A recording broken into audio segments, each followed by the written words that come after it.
我爷爷是真的狗，他临死前说给我留了万亿遗产，可当我翻箱倒柜找到遗产时，却发现是一张冥币，气得我当场就把冥币给撕得粉碎。可我万万没想到，几天后诡异降临，冥币竟然成了硬通货，10块钱冥币就能让诡异叫你大哥，100块冥币就能让诡异给你按摩。想到被我撕碎的万亿冥币，我原地给了自己99个大逼斗。由于我没钱没地位，在诡异降临后活得很凄惨，最终死在了红衣厉鬼手中，却没想到我重生回到了诡异降临前，并找到了爷爷给我留下的万亿冥币。我顿时激动了，马上就要诡异降临了，到时候我还不在末世横着走。今天我来到学校，同学们都在讨论诡异降临的事情，突然教室里传来一声尖叫，只见几个同学的课桌上出现了一张纸条，上面写着诡异任务午夜食堂，这意味着他们被选中要去诡异场景中完成任务，而我也同样收到了诡异任务。对此我毫不意外，因为重生之前我也收到了这一诡异任务。与其他几个人的惊恐相反，我眼中流露出一丝兴奋。血红的纸条上赫然写着任务描述：深夜的校园中存在一个在午夜开门的食堂，当午夜钟声响起，食堂的后厨飘出阵阵腥味，一盘盘红色的菜肴摆在桌上，昏暗的烛光在餐厅中闪烁，等待着一群奇怪的客人。你是午夜食堂的一名侍者，请在午夜12点前赶往学校食堂。作为一名合格的侍者，迟到是不能被原谅的过错。我看了眼时间，现在是晚上9点半，距离任务开始还有2个半小时，去食堂的路不过10分钟，足够赶往食堂了。相比于我的淡定，其他几个人显得很惊恐。天哪，这种事情居然是真的，怎么办啊？我听他们说诡异任务是会死人的呀，能不能不去做任务啊？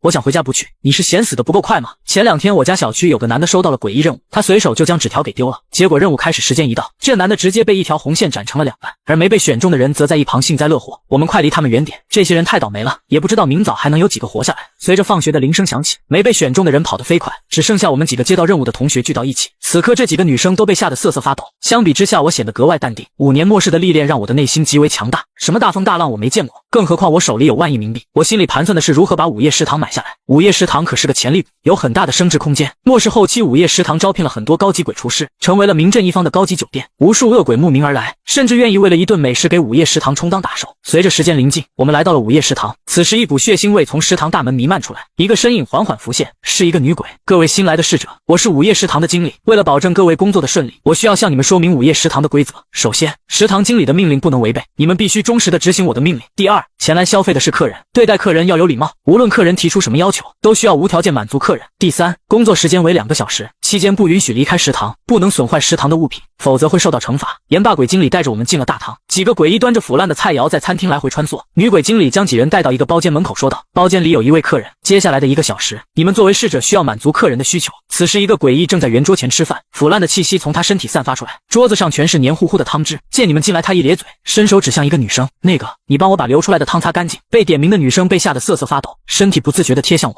用可怜的声音小声说道：小莫，我好害怕，你能不能帮帮我？作为同班同学，我知道柳如烟的为人，这个女人看着清纯可爱，实则心机颇深，在其他班同时谈了好几个男朋友，也算是时间管理大师了。闻言我露出了不屑的表情，想让自己替她送死，除非我脑袋有病。柳如烟本以为我会像那些舔狗一样给她办事，然而我根本不吃这一套，被我一把推开后，柳如烟表面上仍然楚楚可怜，但是眼神深处露出一丝怨毒的神情。无奈之下，她只能咬牙朝着诡异走去，那散发着难闻的恶臭让柳如烟差点没吐出来。她强忍着恶心开始清理餐桌，清理完后诡异似乎很满意，她从口袋里掏出了一张冥币递给了柳如烟，这是给你的小费。柳如烟的眼睛顿时一亮，有关冥币的传闻，柳如烟自然有所耳闻。有人在网上说自己曾经在诡异任务中违反了规则，遭到诡异追杀，但是用冥币让诡异网开一面，作用如此强大的冥币自然引得无数人追捧。然而冥币极难获得，甚至有富豪出了100万的天价才买到了100冥币。柳如烟看着手里的10冥币，嘴角露出了兴奋的笑容。她看了眼我和其他女生，眼神中露出了嘲讽和不屑。在她眼中，手握着10冥币的她和我们几个身无分文的人已经不是一个等级了。其他几个女生的眼神中也露出了羡慕的表情。听说冥币是极为稀有的珍稀物品，如今柳如烟居然拿到了10冥币的小费。是啊，看来这诡异任务很好完成了。然而我早已看穿了一切，在诡异任务中没有免费的午餐。我曾经做过午夜食堂的任务，知道拿了诡异的冥币是要付出代价。柳如烟高兴得太早了，只见餐桌上的诡异突然拿起一个空盘子，对着柳如烟说：这盘菜我吃完了，帮我把盘子撤出去吧。在兴奋状态的柳如烟没有迟疑，一手拿着冥币，一手接过盘子就对外走去。可是他没想到诡异突然将他绊倒，手里的盘子瞬间飞出，随后哗啦一声摔成了碎片。女鬼经理闻声进来，当看到地上摔成碎片的盘子后，她一脸愤怒：是谁把盘子摔碎？破坏餐厅的盘子是要受到惩罚的。柳如烟脸色唰的一下变得惨白，她看向餐桌边的诡异客人，此时客人的半张脸上露出了戏谑的表情。柳如烟眼珠子一转，指着我说道：是她把盘子摔碎的。我皱了皱眉头，没想到这个女人这么不要脸，自己拒绝替她送死后就对此怀恨在心，闯了祸之后还想嫁祸自己。不过我并没有太过惊讶，因为在诡异末末世的5年中，这种事情我见多了，什么恩将仇报，背后捅刀子，我见过太多冷暖炎凉。柳如烟的嫁祸对我来说不过是小儿科，而且我知道，在柳如烟嫁祸自己的那一刻，柳如烟的死期已经到了。果然，女鬼经理开口了：“你在把我当傻子糊弄吗？”随后指着房间上方一个眼珠模样的东西：“你们干了什么？”我看得一清二楚。见到嫁祸我失败，柳如烟被吓得瑟瑟发抖。猛然间，她想到了什么，慌忙掏出10冥币的小费：“我有冥币我赔，打碎的盘子我赔。”看到柳如烟手里的冥币，女鬼经理笑了：“你确定你要用手里的冥币来赔餐厅的盘子吗？”柳如烟连连点头，生怕女鬼经理反悔，慌忙将手里的冥币交给了女鬼经理。拿到冥币后，女鬼经理点了点头。柳如烟见状，终于是松了口气，认为自己能活下来了。此时的我却摇了摇头，因为我知道柳如烟错过了最后的生命，这下柳如烟必死无疑了。果然，女鬼经理生气了：“这个盘子需要20冥币，你只给了我10冥币，如果你的冥币不够，我需要用你的一半身体抵债。”闻言，柳如烟顿时被吓傻了。餐桌旁的诡异咧嘴一笑：“我就喜欢看到逝者绝望的样子。”其他几个女生全都吓得面色难看，这诡异时刻就是想要害死逝者。而食堂对客人极为偏袒，即使是客人故意使绊子打碎盘子，也需要这些逝者赔偿，这根本就是无解的死局。然而我却不屑一笑，就算我没有冥币，眼前的问题我也能轻松解决，生路就在规则之中。此时诡异时刻突然从口袋里掏出10冥币，随后不由分说放到了我手里：“这是给你的小费。”几名女生全都倒吸一口凉气，诡异时刻没有停手的打算，他已经选中了第2位牺牲者。而柳如烟脸上露出了幸灾乐祸的表情：“让你刚才不替我送死，现在你也要死了吧？”在众人的注视下，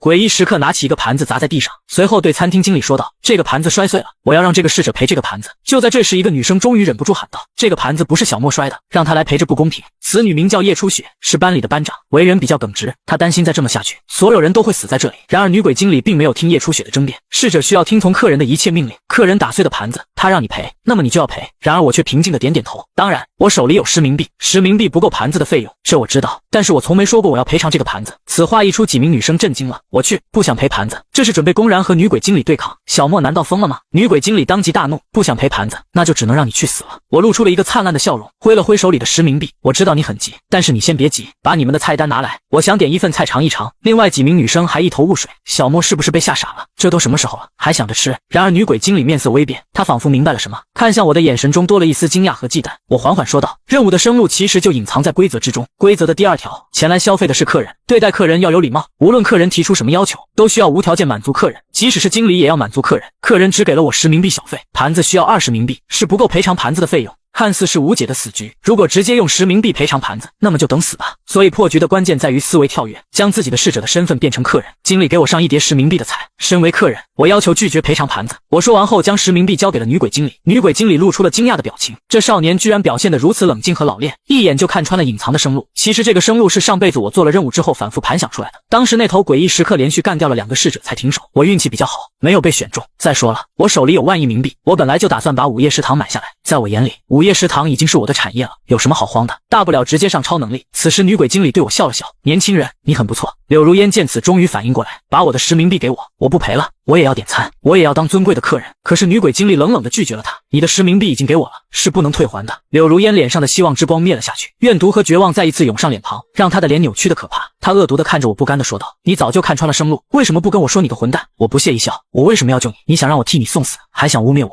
更何况，即使我告诉了你生路，在你想要嫁祸我的那一刻，你也必死无疑。因为规则中的第1条，食堂经理的命令不能违背，你们必须忠实地执行食堂经理的命令。所以当食堂经理问你是谁打碎盘子的时候，你没有实话实说，违反了忠实执行食堂经理的命令这条规则，你本就是将死之人。”听到我这样说后，柳如烟终于绝望了。其他几名女生满脸崇拜地看向我，这么一个必死的局面居然被小莫轻松破解了。是啊，如果没有小莫，今晚还不知道要死多少人。然而就在此时，我却叫住了女鬼经理：“别急着走，把你们的老板叫来。”女鬼经理脸上露出了为难的表情：“我们老板轻易不会出面，如果你有什么要求可以跟我说。”我呵呵一笑：“那如果我想买下你们食堂呢？”此话一出，女鬼经理再次震惊，没想到这人居然这么大胆，一开口就要买下午夜食堂，简直是痴心妄想。她皱眉开口：“规则中虽然说我要满足客人的所有要求，但是我没有权限买卖午夜食堂，更何况你有那么多钱吗？”在女鬼经理看来，我是想利用规则空手套白狼，然而我却直接掏出一沓沓冥币。呵呵，冥币这种东西我有的是。女鬼经理傻了，这怎么可能？诡异世界刚开始，100冥币都极难见到，所以现在午夜食堂的老板连工资都发不出来。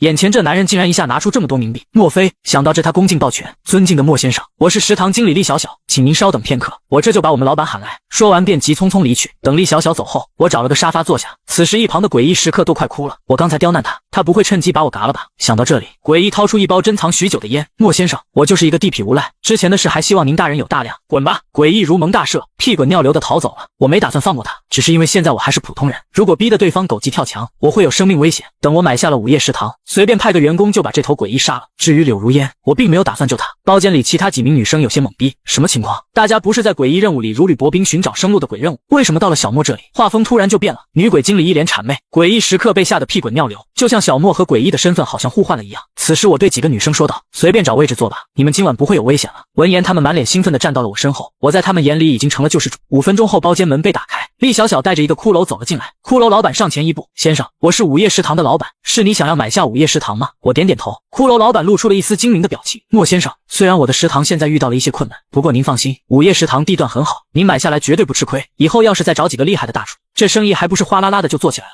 不过他心中暗想，好不容易遇到的大冤种，可千万不能让他跑了。然而作为重生者的我却知道，上一世里骷髅老板没找到接盘侠，只能自己苦苦支撑，却没想到随着诡异越来越多，外加找了几个厉害的大厨，午夜食堂越做越大，最终成为了名震一方的庞大势力。此时我呵呵一笑，你说的没错，我很看好午夜食堂的发展前景。骷髅老板面色大喜，莫先生，只是这午夜食堂有点贵了，不知道你有没有这个实力？我面色平静地说道，你说个数，700万冥币。随后又咬了咬牙，最低也要650万。其实我知道午夜食堂虽然经营不善，但是也值1000万冥币。没想到骷髅老板为了让我接盘，竟然降了这么多。不过我却摇了摇头，我给你750万。此话一出，骷髅老板整个鬼都傻了。我去见过买东西讲价的，这加价购买是什么情况？此时我再次开口，不过我有个小要求，午夜食堂里的员工要全部留下来，你不能带走。这下骷髅老板再次懵逼了。午夜食堂经营不好，员工工资已经拖欠了大半年了。骷髅老板本来想着卖掉食堂后直接卷铺盖跑路的，至于被拖欠工资的员工，那就让他们成为孤魂野鬼，自生自灭。而现在我居然主动提出要留下这些员工，这意味着我至少需要补齐员工被拖欠的工资，这是什么稀有大冤种啊？骷髅老板看着我那是越看越顺眼，觉得我天生就是来给他接盘的。莫先生，您的眼光真是无可挑剔，我敢向您保证，买下午夜食堂绝对是您做过最正确的决定。骷髅老板疯狂吹嘘着我，而我则是摆出一副被忽悠上头的样子。然后我心里很清楚，自己之所以如此爽快，是因为诡异末世发展迅速，1-2个月的时间就足以让午夜食堂扭亏为盈。现在要做的就是先将这一切尘埃落定，让骷髅老板连反悔的机会都没有。至于自己主动接盘这些员工，也是有原因的。一来员工里有潜力股，未来酒店5名大厨中就有现在的2人；二来自己也不用重新招募员工，省了很多事。而我也相信自己在危难的时候拉了这些员工一把，避免他们成为孤魂野鬼的命运，他们对自己的忠诚度绝对够高。也正如我所预料的那样，此时站在一旁的厉小小的目光中对我充满了感激。莫先生，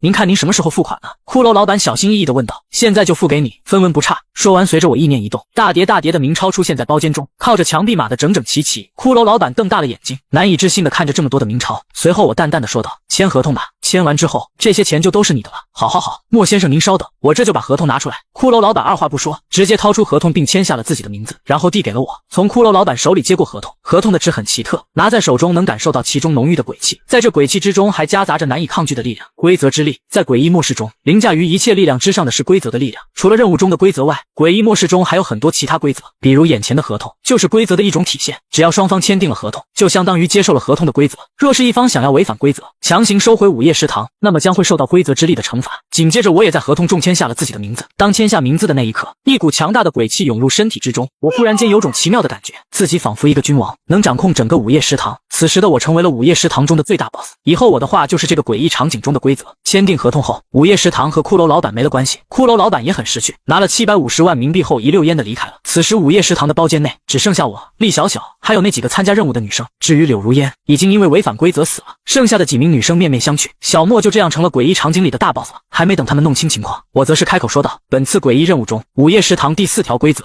随后顿了一下，看了眼手上的手表，现在是凌晨1点04，然后我用平静的语气宣布了自己的第1条规则，凌晨1点04，所有逝者可以离开午夜食堂，如果离开午夜食堂视为任务完成，如果本条规则和其他规则冲突，以本条规则为准。几名女生听到后还没反应过来怎么回事，一脸懵逼。这时班长叶初雪小心翼翼地问道，小莫同学，我们几个是不是可以走了？我点点头，自己还要处理午夜食堂员工的事情，这几个女生留在这也没用，还不如让他们早点回去。谢谢你，小莫。几名女生在感激中向我道谢，惊魂未定地离开了食堂。此时午夜食堂的员工们也按照我的意思在食堂大厅里集合。当我走出包间来到大厅时，20多头诡异正站在这里等着我的到来。诡异的相貌千奇百怪，有腐烂的尸体，也有漂浮在空中的幽灵，还有长着2个脑袋的人形。厉小小作为经理对着员工们说道，这位就是我们的新老板小莫，老板说了会补发我们被拖欠的工资，只要要大家跟着老板好好干，老板不会亏待大家的。当听到此话时，被前老板拖欠了大半年工资的员工们，在短暂的惊愕后，都爆发出了尖锐的报名声。在他们眼中，我不仅没有开除他们，反倒给他们发了工资，这简直难以令鬼置信。想到前老板的苛刻，两相对比之下，我对待他们简直好了100倍。接下来，我左手拿着冥币，右手拿着合同，开始逐个和诡异员工们签订合同。每签订一个合同，我都拥有了对其的控制权，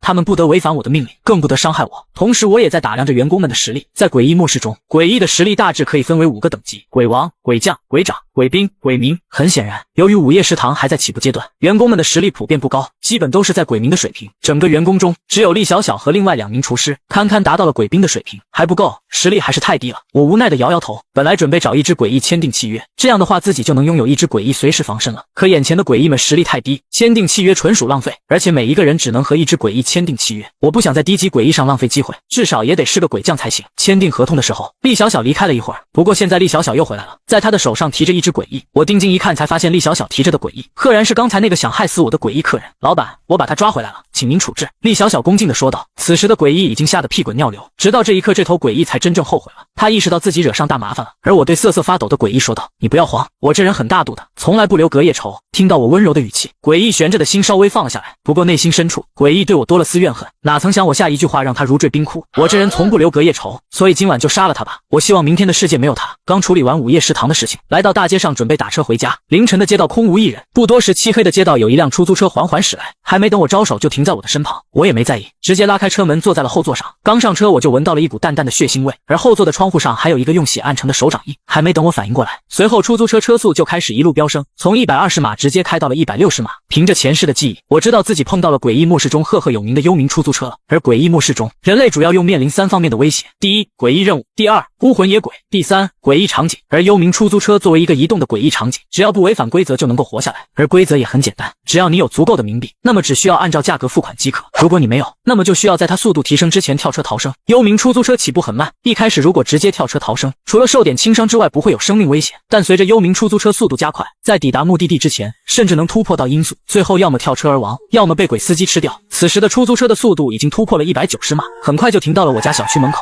这时出租车司机也终于开口说话了：“到地方了，赶紧付钱，车费是1万冥币，没钱就准备等死吧。”说罢，司机伸出手就掐向我的脖子。见此我不怒反喜：“你怎么知道我没钱的？若我拿出来你敢收吗？”下一秒我就拿出了1万冥币在司机的眼前晃了晃。看着这么多的冥币放在眼前，司机露出了渴望的表情，但渴望之中却夹杂着一丝忌惮。正如我所说，出租车司机并不敢直接收我的1万冥币。这时我却缓缓说道：“据我所知，幽冥出租车也是有规则的，只要支付路费就能安全下车。而很显然，短短几分钟的路程可不需要这么多冥币，要是收了你就违反了规则。我所料不差的话，这1万冥币只是你吓唬顾客的，如果被你吓住而选择放弃支付，那么你就可以杀死他，对吗？”听到我这么一说，司机脸上也露出了惊讶的表情，没想到眼前这个平平无奇的年轻人竟然是个深知诡异世界规则的狠人。无奈的司机最后只能老实说出车费的价格：11.45冥币。付完冥币的我却没有着急下车，而是对着司机说道：“哥们，想不想要这1万冥币？”这时的司机想都没想，直接脱口而出：“想，肯定想，但是你不可能给我。”我却是笑了笑，然后对司机说道：“谁说我不可能给你？我不仅能给你，而且我还能给你更多。不过只要你愿意付出一些代价。”司机警惕地问道：“什么代价？”“给我当司机，我1个月给你2万冥币，并且给你交6险2金，干得好可以给你配个专职女鬼秘书。”幽冥出租车在诡异末世中很稀少，一个城市最多只有1辆。此时我也正好缺一个随叫随到的司机，而且这司机也有鬼兵的实力，还可以顺便充当保镖使用。对于现在的我来说极为划算。刚听我说完，司机就露出了震惊的表情。他累死累活，全年无休，1年也就挣个3万多冥币。现在我一出手就让他的工资提升了快10倍，最主要的是福利还这么好。想到这里，司机用怀疑的表情看向了我，我也不多解释，直接拿出了6万冥币，直接递给了司机：“这是你3个月的工资，我先预付给你。”直到这时，诡异司机才反应过来，不敢置信地看着我，然后伸手接过了6万冥币。看着震惊的司机，我开口说道：“把合同拿出来，我们俩签个合同吧。”司机再次从震惊中回过神来，小心地收起了冥币，又赶紧拿出自己的合同并签上了自己的名字。随后我也签上自己的名字。这一刻，幽冥出租车便成为了我的专属车辆了，可以在任何时间随叫随到。这时司机拿出一个黑色手机递给了我：“老板，这是我的电话，您有需要可以随时打给我，我会在5分钟之内赶到。”手机很奇特，黑色的外表，但上面只有一个血红色的按键，上面散发出淡淡的血气。收好手机，我便直接下了车，然后对着司机淡淡说道：“明早10点，你准时来这里接我，我要办点事。”“好，老板您放心，明早我一定准时在这里等您。”第二天起来，我一边吃着早餐，一边思考接下来的安排。此时正是诡异世界刚开始，很多诡异场景里还隐藏着许多强大的道具。现在的人们对于诡异场景都是避之不及，更别提主动进入里面寻找隐藏道具了。直到1年以后，人们才逐渐发现道具的强大，甚至有人找到了鬼王级的道具而一飞冲天。而我作为重生者，恰好知道这些宝藏的位置以及获取方法。要是不把鬼王级的道具扫荡一空，简直对不起自己重活一次。先去哪一个诡异场景好呢？我仔细回忆着自己的城市里哪一个诡异场景有鬼王级道具，而且还是自己迫切需要的。思索片刻后，忽然一个地方出现在你脑海中。迷雾博物馆里面住着诡异公爵一家，他们实力强悍，就侍从都是鬼兵级实力，而管家更是鬼长级，至于公爵更是鬼将级的强大存在。之所以我会先想到迷雾博物馆，是因为迷雾博物馆中隐藏着一件鬼将级的道具——死亡重铠，不仅可以免疫鬼将级以下的伤害，甚至还能免疫一次违反规则的伤害。冷却时间1个月，前世无数强者慕名而来，不过公爵身为鬼将，可无一例外都死在公爵手上。直到有人提出用冥币直接购买，这时所有人才如梦初醒。诡异公爵虽然是鬼将级别的强大存在，但是他的弱点也是明显，那就是公爵原来是个落魄的贵族，最需要的是钱，而不巧的是，我有的是钱，不过自己平白无故上门，人家肯定不会给好脸色，决定先去一趟商城买点礼物什么的。都说吃人的嘴短，拿人的手软，自己到时候买死亡重铠的时候也会容易很多。想到这里，我没有任何迟疑，直接走出了家门。这时幽冥司机正在家门口耐心地等着我，见我出来赶紧迎了上来。看着恭敬的司机，我直接问道：“你知道最好的商场在哪吗？越高级越好，我想给诡异买点东西，不差钱。”看到我的表情，司机认真地想了一下，然后回答道：“老板，我知道在城市的郊区有一个堕落商场，是一个刚开不久的大型豪华商场，听说在周围几个城市里就属这个商场最高端。”我没有任何迟疑，好，堕落商场就它了，走，带我去商场。很快出租车在一栋烂尾楼面前停了下来，而在商场入口的大门上蒙上了一层血红的手印。我也没多想，直接进入了商场。在进入堕落商场的那一刻，我明显感觉到周围的温度瞬间下降，不由打了个哆嗦。这时一个穿着制服的女人正朝自己走来。这位先生，欢迎来到堕落商场，有什么需要购买的吗？很有必要提醒先生您，不要想着逃跑哦，在商场里购买东西后，自然就可以离开这里了。我则是朝女人笑了笑，呵呵，不用跟我玩这种把戏。如果我没猜错的话，商场的第一条规则是购买东西的顾客可以自由离开，那你还不买点东西？岂料你摸了摸下巴。如果我没猜错的话，哪怕不买东西也是可以安全离开的，对吧？听闻此话，女鬼面色一变，谨慎地看着我。看着女鬼如此神情，我便确定了心中的猜想，随后开口道：“这种规则我在末世里见多了，规则只说买东西就能离开，却没说不买东西就不能离开。想必第2条规则是没有足够的钱付款就会死在堕落商场吧？”女鬼无奈地笑了笑：“先生你很聪明，既然你已经看出来了，那么就请你离开吧，我不会阻拦你的。”我耸了耸肩，刚才和你说的只是练练手罢了，我就是来买东西的，带我去你们这最贵的商铺。女鬼先是一愣，可转念一想，这么聪明的人定不会来白白送死。不过最贵的商铺随便消费都是几十万冥币，对我是否能买得起依旧心存疑虑。很快女鬼将我带到了顶楼，这里都是鬼界大牌的奢侈品，只要有钱什么都能买到。我前世曾听说公爵有个专门来收藏红酒的酒柜，不过后来公爵落魄了，酒柜里面都空了，如果能帮他重新填满酒柜，肯定能讨他欢心。想到这里，我直接走进了一家卖酒的店铺，销售小姐姐热情地迎了上来：“先生，你想要什么酒呢？我们这里的酒应有尽有，还可以根据你的口味量身定制，把你们这里高档的酒都给我用礼盒装起来。”这时销售小姐心里呵呵一笑，果然是个愣头青，这里的酒最少的也要1-2万冥币，最贵的还有10万冥币一瓶，这小子绝对买不起。很快销售小姐姐就把酒打包好了：“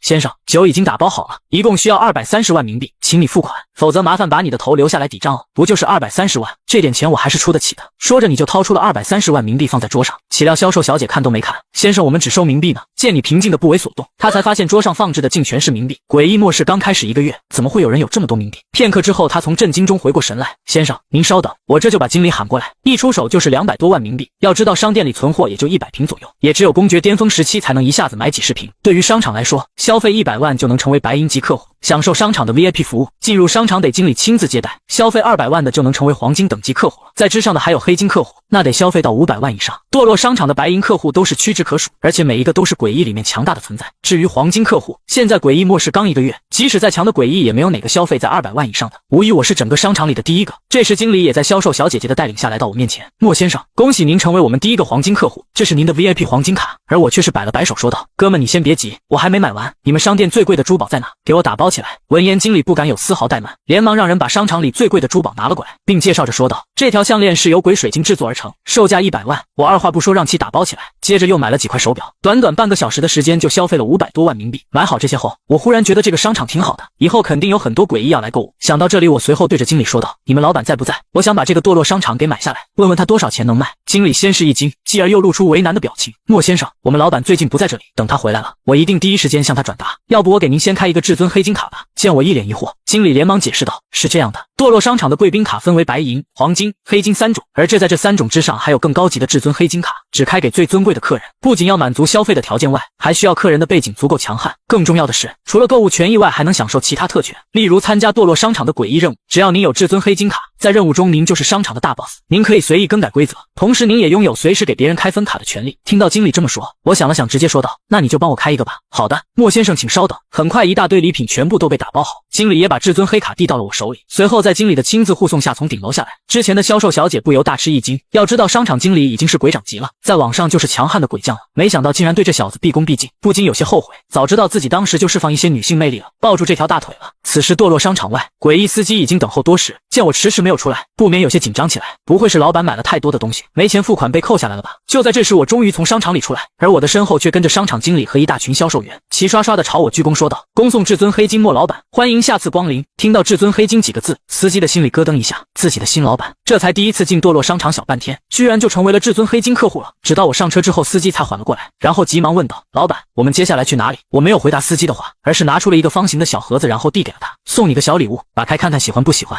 随后司机打开盒子，只见里面躺着一块黑色的手表，鬼达翠翡，诡异世界著名的奢侈品手表。司机没想到刚认识老板一天就送自己这么名贵的手表，和以前的老板相比，简直是一个天上一个地下，顿时感动得热泪盈眶。谢谢老板。诡异司机控制住自己的哭腔，尽量用正常的语气说道：“呵呵，喜欢就好。那么我们下一站就去城市博物馆了，据说那里已经成为了诡异场景的迷雾博物馆了。”是死效忠老板。诡异司机认真的说道，随后一脚油门踩下，直接往博物馆方向驶去。很快，诡异出租车便来到了城市西侧的博物馆。我环顾着四周的环境，只见博物馆被一层白雾所笼罩，而后方是一片城市公墓。没走几步，我就远远看见大门外站着几个人类，看样子是来参加诡异任务的。其中一个大肚子的秃头，我一眼就认出是当地有名的富商汪大富，经常能在报纸上看到他。他的怀里还依偎着一个年轻女人，应该是汪大富包养的情人。此外还有2个年轻人，显然是一对好基友。见我走来，主动打起了招呼：“哥们，你也收到这个诡异任务了吗？”可我却并没有搭理他们，只因在诡异任务中从来都没有所谓的朋友。小三一脸惊恐地看向了我，我刚才看到他从一辆出租车上下来了，那个出租车司机不是人类。此言一出，所有人都被吓了一跳，难不成这人是诡异？我微微皱了下眉头，别再看我了，如果我真是诡异，你们还能活着站在这里？与其猜测我的身份，不如多想想怎么在接下来的任务里活下去。绿毛撇了撇嘴，对着旁边的黄毛说道：“都到诡异任务里了，还来装逼？就是拉他入伙还装清高，出门在外没有兄弟帮衬，看他怎么在诡异任务里活下去。”汪大富也有些不爽，他安慰着怀里的小三：“一个愣头青罢了，年轻人没本事没资源，你好好跟着我，我有的资源可不是这种小年轻能比的。”小三想着汪大富靠着人脉地位，花了不少代价弄到了极为珍惜的冥币，心里也多了份安稳，不枉自己今早用了浑身解数，将汪大富好好伺候了一番。这时我手中多出了一张纸条：任务迷雾博物馆，公爵本是一名出色的鬼将，在年老告别战场后，带着家人和仆人隐居于此。作为朋友的你特来拜访，公爵已为你们准备好了晚宴，管家也在门口等着你们，请上前敲响大门吧。对了，公爵不喜欢迟到的客人，请务必尽快动身。而就在我阅读小纸条时，绿毛已经敲响了迷雾博物馆的大门，可自诩为好兄弟的黄毛却悄悄后退了一步，躲在了他的身后。开门的是管家，又有新客人来了，快请进吧。管家语气虽然亲切，但脸上却没有任何热情，只因自从这里变成诡异场景后，已经来了20-30批客人了，他们无一例外全是空手而来。在管家眼里，他们一点也不懂得礼貌和尊重。他回想当初公爵还没失势时，前来拜访的客人哪一个不是带着大量礼物，就连自己也能沾光拿到几百冥币的礼物。待4名玩家依次走进大门后，他正要关门，却突然发现还有一个人没进来。你为什么不进来？再不进来我关门了，到时候你就永远别想进来了。进不去意味着无法完成任务，只能等死。我随即笑呵呵的上前，管家，您别急啊，第一次冒昧打扰，您别在意，这是我的一点小心意，就当是给您赔礼道歉了。瞬间管家的眉头就舒展开来了，这个年轻人倒是不错，挺懂礼貌。可打开盒子一看，顿时被吓了一跳，精致奢华的小盒中竟放着一块极其精美的手表鬼达翠翡，而且还是其中的高端货，售价至少也要10万冥币。像这种礼物，只有巅峰时期的公爵本人才能得到。这个年轻人出手如此阔绰，莫不是拿错了礼物？随即问道：“您的礼物是不是拿错了？这个应该是送给公爵的吧？我只是个管家而已，哪能给我这么贵重的礼物？”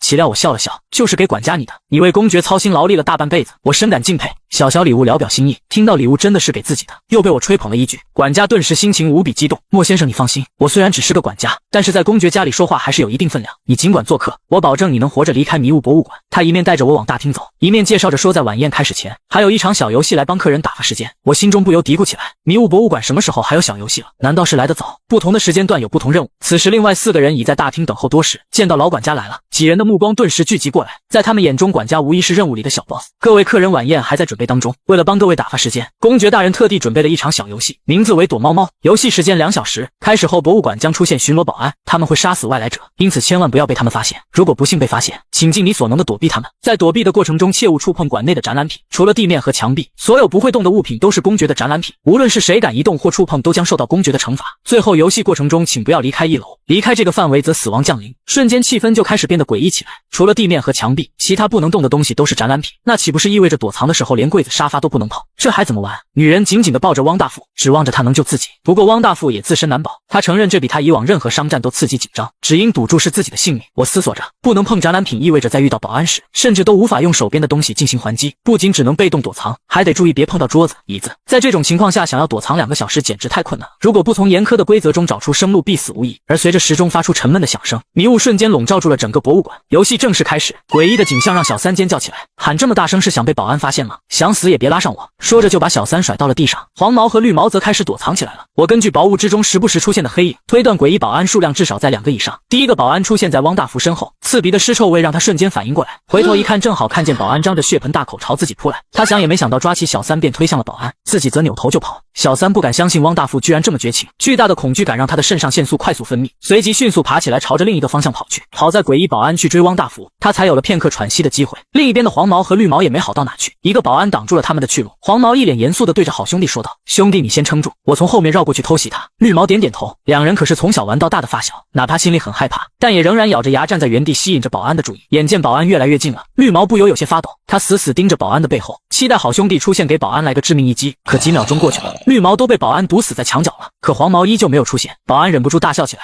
你在等那个黄毛吗？他早从我后面跑了，他根本没打算偷袭我，只是为了让你送死他好逃跑罢了。绿毛不愿相信自己会被10年的兄弟出卖，不等绿毛认清现实，他就被保安撕成了2半。听到背后传来的叫喊声，黄毛露出了嘲讽的表情，都什么时候了，还相信好兄弟？好兄弟不就是用来出卖的吗？而此时的我正站在一处钟表前苦思冥想，展览馆不能动的东西谁都不能触碰，一个个关键线索犹如珍珠串成了一条项链。我顿时恍然大悟，无论是谁移动或触碰展览品，都将受到公爵的惩罚。乍一看是用来约束人类的，但其实除了人之外，也包括了诡异保安。在这场躲猫猫的游戏中，人也是可以立于不败之地的，只要将自己变成展览品即可。而所有不会动的物品都是展览品，因此只要在碰到诡异保安时站着不动就行。所谓的遇到诡异保安要尽你所能的躲避，只是在诱导玩家犯错。过分相信规则很有可能会错失生路。果不其然，诡异保安对我发起攻击后，在距离1米时猛然停下，就这么静静地看着自己，丝毫不敢上前。僵持片刻后，只得转身离开了。随着时间的推移，保安的搜查渐渐没有那么严格，而汪大富和黄毛也是躲在某一个角落里一动不敢动。当沉重的钟声再次响起，游戏正式结束。待薄雾渐渐散去后，汪大富和黄毛一身疲惫地回到了大厅，而小三也和绿毛一样直接被诡异保安干掉了。最终活下来的只有我和他们2人。这时管家走了过来：各位客人，公爵已在2楼为大家准备了丰富的晚宴，只要吃了晚宴就能离开这里了，请各位跟我来吧。来到2楼后，管家又和我们介绍道，在晚宴上有一些规则，大家请务必遵守。首先对公爵和公爵夫人一定要有礼貌，千万不要做出侮辱性的举动。其次，公爵给你的食物不能拒绝，务必全部吃完，吃不完可是会有惩罚的。又是一个诡异任务，看来这迷雾博物馆不简单啊。随后我们在管家的安排下就坐，我的位置在最上方靠近公爵的主位，显然是老管家特意安排的，方便我和公爵说话。至于汪大富和黄毛则坐得比较远，一看就是普通客人的位置。片刻之后，公爵和公爵夫人终于出现了。各位客人远道而来，我为大家准备了晚宴。说完，侍者就端着一盘盘食物走了进来，而盘子一放到桌上，我就闻到了浓郁的血腥味。看来今晚的食物不正常啊！黄毛差点没当场吐出来，这是什么东西？这特么是给诡异吃的吧？公爵笑了笑，那就由我来给你们分配食物吧。可他的话音刚落就被我打断了。公爵，请稍等，晚宴开始前我准备了些许礼物聊表心意，礼物不算贵重，还请公爵和夫人见谅。说着就直接掏出了礼物。公爵漫不经心地打开盒子，他身居高位多年，见多识广，听我说礼物并不贵重，自然也没太大期待。打开盒子的一瞬间，脸色骤变，鬼达翠翡的尊贵限定版，那可价值100万啊！要知道，即使是公爵在巅峰时期收到的见面礼，也不过是70-80万冥币的东西。一旁的公爵夫人脸色更加震惊，作为公爵夫人，她收到的礼物向来要比公爵差一些，一般都是几万冥币意思一下。她怎么也没想到，我送给她的居然是价值100万的水晶项链。顿时餐桌上的气氛就变了，公爵笑盈盈地看向夫人，来，夫人，由你给莫先生分配食物吧。明显公爵是在给自己放水，规则中要求吃完公爵分配的食物，却并没说要吃完公爵夫人分配的。岂料公爵夫人却拍了拍手，直接吩咐侍者去拿一些蛋糕来。这突如其来的转变让汪大富目瞪口呆，忽然他灵光一闪，想到了自己托人搞到的10冥币还没用。听说诡异末世里最珍贵的就是冥币了，只要冥币在手，诡异都能跪舔。他用光了积攒10几年的人脉，才好不容易弄来了10冥币，现在正是使用的时候。小莫那小子拿的破玩意，能有自己的冥币珍贵吗？只要自己拿出来，定能让公爵夫妇心花怒放。想到这里，汪大富直接站了起来，公爵大人，我这里有更加珍贵的礼物要送给2位。只见他掏出一张钞票放到了公爵面前，公爵抬头一看，竟是10冥币，这特么是来羞辱我的。自己虽然落魄，但好歹还是诡异中的贵族，家里几10万的冥币还是有的。的。他拿的10冥币过来是什么意思？你敢在晚宴上羞辱我，给我拉出去砍了！侍从二话不说就直接扑向了汪大夫。汪大夫被拖出去后，晚宴继续。公爵将一大堆腐肉和眼球分给了黄毛，看着盘里恶心的食物，再看看我精美的蛋糕，黄毛眼神中多了浓浓的嫉妒。等出了诡异任务，我一定要让小莫死，只要他死了，那么多的好东西将是自己的了。以后进了诡异任务，我也能像他这样逍遥自在了。而黄毛恶毒的眼神早被我看在了眼里，随即拿出手机拨通了鬼司机的电话，让他在外面等着黄毛。干掉黄毛对他来说轻而易举。餐桌上我一面和公爵夫妇谈笑风生，一面时不时表现出自己的富有。公爵对我的名利颇感兴趣，如今的他很是落魄，管家侍者随从一大家子要养，为了能维持体面的生活，他急需大量的冥币填补空缺，随即思索着如何能从我这里弄到冥币。恐怕一般的东西很难入我眼。突然他想到了那件死亡重铠，心里默默祈祷我会感兴趣。1个小时后，随着黄毛强忍着恶心将最后一颗眼珠吞入肚中，晚宴终于结束了。老管家走了过来，2位客人感谢你们来迷雾博物馆做客，如果各位没什么事的话，现在可以离开了。黄毛终于松了口气，他恶狠狠地看了我一眼，盘算着要赶紧离开，一会自己在外面找个地方先藏起来，等我出来了就一刀捅死我。公爵也看出了黄毛的敌意，莫先生，这个黄头发的人似乎对你不太友好啊。我点了点头说道，而且他还准备杀死我，难道公爵大人没发现桌上的餐刀被他偷走了一把吗？此话一出，公爵有些惊讶，自己一直在和我聊天，根本没注意到黄毛什么时候拿走了一把餐刀，而眼前的人类在聊天的同时居然还能注意到黄毛的小动作，随即说道，莫先生要是担心的话，我可以派人解决他。岂料我微笑着婉拒了，多谢公爵的好意，我的手下已在门外等着他了。闻此，公爵不由又高看了我一眼，自己猜的果然没错，这个人类定是有背景有实力的，当即开口问道，莫先生，我这里有一件好东西，不知道你感不感兴趣？我心中顿时一喜，看来公爵沉不住气了。而另一边的黄毛已经走出了博物馆，他等了很久也没看到我的身影。随着天色逐渐变晚，周围弥漫的雾气也越来越浓，空气变得潮湿而寒冷。更糟糕的是，由于吃了太多腐肉，他的肚子里已经开始翻江倒海的疼痛起来。他寻思再这么等下去，自己恐怕就要疼死了，还是得先去医院看看，回来再收拾我。他刚想叫一辆救护车，可拿出手机一看，却发现根本没有信号。这时他惊喜地发现，在林间公路的入口处居然停着一辆出租车，他想也没想的便跑了过去，径直拉开车门就坐了进去。师傅，去医院，快一点！后座上黄毛捂着肚子大口喘气，突然间他闻到了一股淡淡的血腥味，顿时慌张起来，难不成自己又碰见诡异了？他结结巴巴地询问道，师傅，你这出租车是不是有什么问题啊？可司机却一言不发，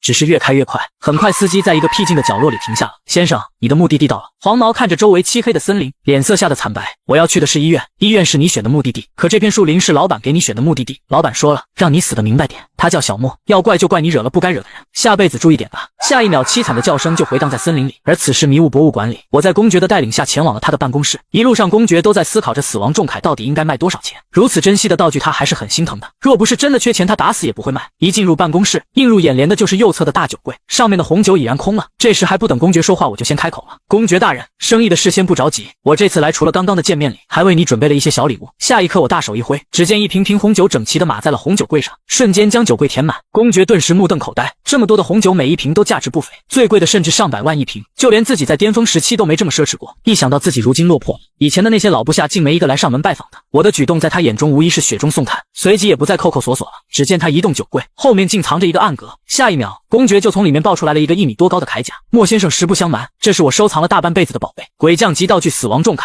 拥有对抗规则的强大力量。莫先生如此厚爱我，我没什么能报答你的，这件死亡重铠就当礼物送给你吧。我顿时震惊了，这公爵也太够意思了吧！死亡重铠现在至少能卖到2000万冥币，而随着诡异末世的深入，人们越来越意识到规则的强大，死亡重铠的价值更是节节攀升，最高时甚至有人出价10亿冥币。这么贵重的东西，公爵居然直接送给自己，而我将死亡重铠套在身上的一瞬间，它便自动与身体融合了，一股磅礴之力随之涌入，我的实力也从鬼冥级上升至了鬼兵级。既然公爵如此豪爽，我自然也得表示一下，随即拿出了1000万冥币。死亡重铠太过贵重了，我不能白拿，这1000万就当是我买下他的钱吧。公爵不由感慨，莫先生还真是个值得深交的好友啊！这1000万冥币正好帮自己填补了资金空缺。感激之余，他拿出了一块令牌，小莫兄弟，这块令牌送给你，以后无论遇到什么困难，只要捏碎这块令牌，我就会立刻赶过去帮你。这时我和公爵聊起了日后的打算，表示自己准备在诡异末世里想多买一些产业，只是不知道先买哪些合适。我想来公爵作为诡异议员，知道的肯定要比自己多。他思索片刻说道，我觉得学校倒是一个值得购买的诡异场景，那些实力强悍的诡异基本都有子女，好的学校对高级诡异来说是稀缺资源，为了自己的后代，他们愿意付出巨大代价。要是买下好的学校成了校长，那些高级诡异的子女想要上学，岂不是轻松被你拿捏？公爵的一番话让我醍醐灌顶，除了学校还有医院也是如此。现在哪怕自己有再多名利，也是在求诡异办事，但掌握了资源，那便是诡异来求自己了。突然我就想到了自己所在的高中，在诡异末世1个月左右，它会变成诡异场景暗夜高校，之后迅速发展，不到半年时间就成了名震一方的顶尖存在。如果记得没错，自己的高中应该就是在2天后变成暗夜高校的，正好能参加诡异任务。而临别之际，我又凭借至尊黑金卡的特权，开了一张100万额度的黑金卡，作为告别礼物送给了公爵夫人。迷雾博物馆出来后，我吩咐鬼司机先去午夜食堂，自己准备去看看情况。然而一走进食堂，我就察觉到了异常。只见大厅中间站着一只面色凶狠的厉鬼，周围还围着一群员工，而我一眼便认出这只厉鬼实力不一般，至少是鬼长级。厉小小一脸为难地看着那只厉鬼，有些不知所措。见我回来了，急忙向我汇报，原来自从我买下午夜食堂后，不仅没有开除员工，反倒把工资全都补发了，让大家工作积极性大增，侍者们把客人服务的宾至如归，清洁工们认真打扫，让午夜食堂充满了芬芳的血腥味。一名女厨师甚至将牛奶和鬼奶结合到一起，创造出了午夜食堂的招牌菜双奶细龙。一时间午夜食堂生意爆火，